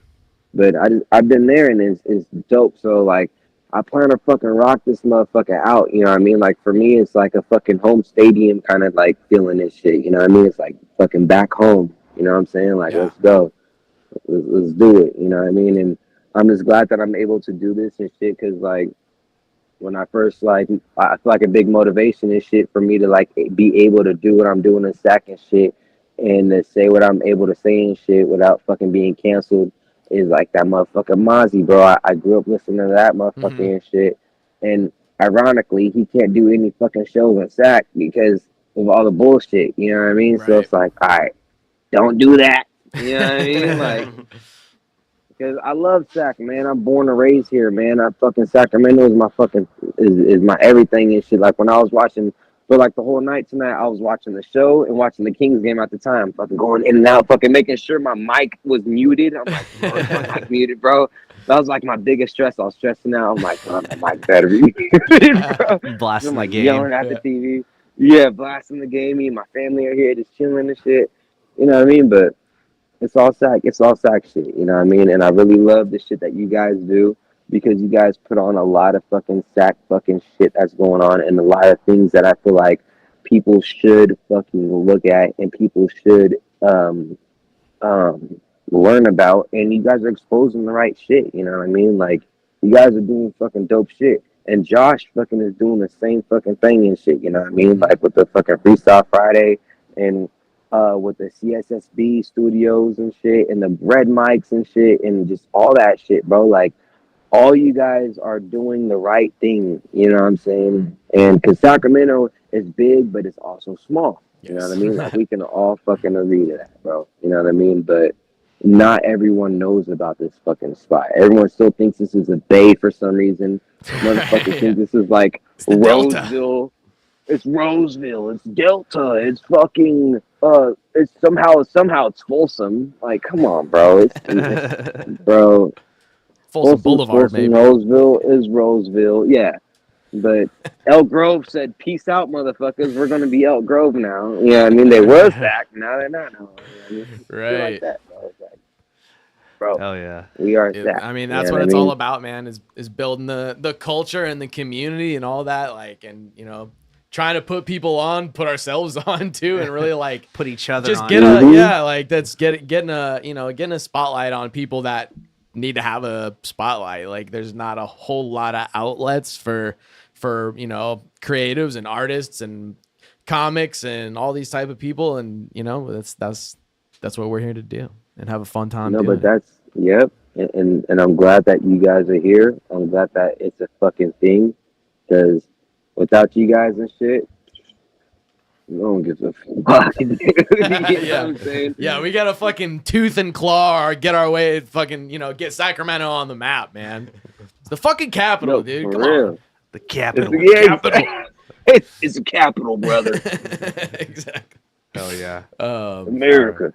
Hell yeah. All right. Hey, all right. I think we're gonna start to close it out here. I think Josh had a few words to say too on the way out here too. So thank you, SoliBowl, for tuning in, bro. Being the patiently waiting, being the last guest, the final guest, bro. The crown jewel of the ep. Appreciate Dude, you. I'm Bro. just glad. I'm so glad that you guys even thought about me and shit. You know what I'm saying? And I'm glad to be a part of this, because I've been watching you guys since episode 1 type shit. You know what I mean? Yeah, dude. I fucking love that. That's fucking awesome, man. You guys are like You guys are like Sacktown celebrities in my eyes, man. You know what I mean? Dude, It's you fucking flatter be me. careful. Yeah. Be careful, man. You know what I mean? Like, Yeah. now you just start fucking hiding your IP addresses and shit. Yeah, you already know, dog. You already know, dude. Oh yeah, man. Right on. Hey, man, I love y'all, man. One more time, Fucking- where can we find your new stuff? Honestly, if you just go to my link tree, so, you know, link, and then however that is, and then SoliBowl, that's just all it is. Link tree SoliBowl. You know what I mean? That's SoliBowl. SOLI, yeah, BOWL, yeah. Not no soul, you know, I'm Mexican, you know what I'm saying? My name means the sun, you know what I'm saying? SOL. Hell yeah, man. Oh yeah, man. Thank you so Hey, much. I'm Mexican, bro. I'm over here drinking the Modelo. It's man. Modelo They should time, sponsor me, dude. They should sponsor me, bro. They should sponsor me, bro. They should I used to sponsor play all football. of us, bro. Hell yeah, man. Thank you again, though, bro. Appreciate you a million. Hey, yes, sir, man. Thank you for having me, man. Josh, man, take it over, brother. Yeah, Appreciate your life, brother. it's See you all soon, up. fool. It's all on you. All eyes on me. Don't freaking Josh Pock over here, bro. Hey, look, I'm usually pretty quiet during the shows. I shot you that text earlier because I just wanted to get a few words out before episode 99 ended. I think that 100 is going to be full of a whole bunch of shenanigans. Yeah. So I don't know how many words I'll be able to get out, but shout out the movement, you know what I'm saying? And it's been just hella tight to be a part of you guys for these last few weeks, you know what I'm saying? Or fuck, I don't know how long it's been now. months at this Months point. now, Yeah, You yeah. know what I'm saying? So whole lot of team shit, obviously tight shit in the works, you know what I'm saying? But just was going to fucking bounce off what SoliBowl was saying. You know what I mean? 99 episodes, bro. Not a lot of people doing that shit in the city.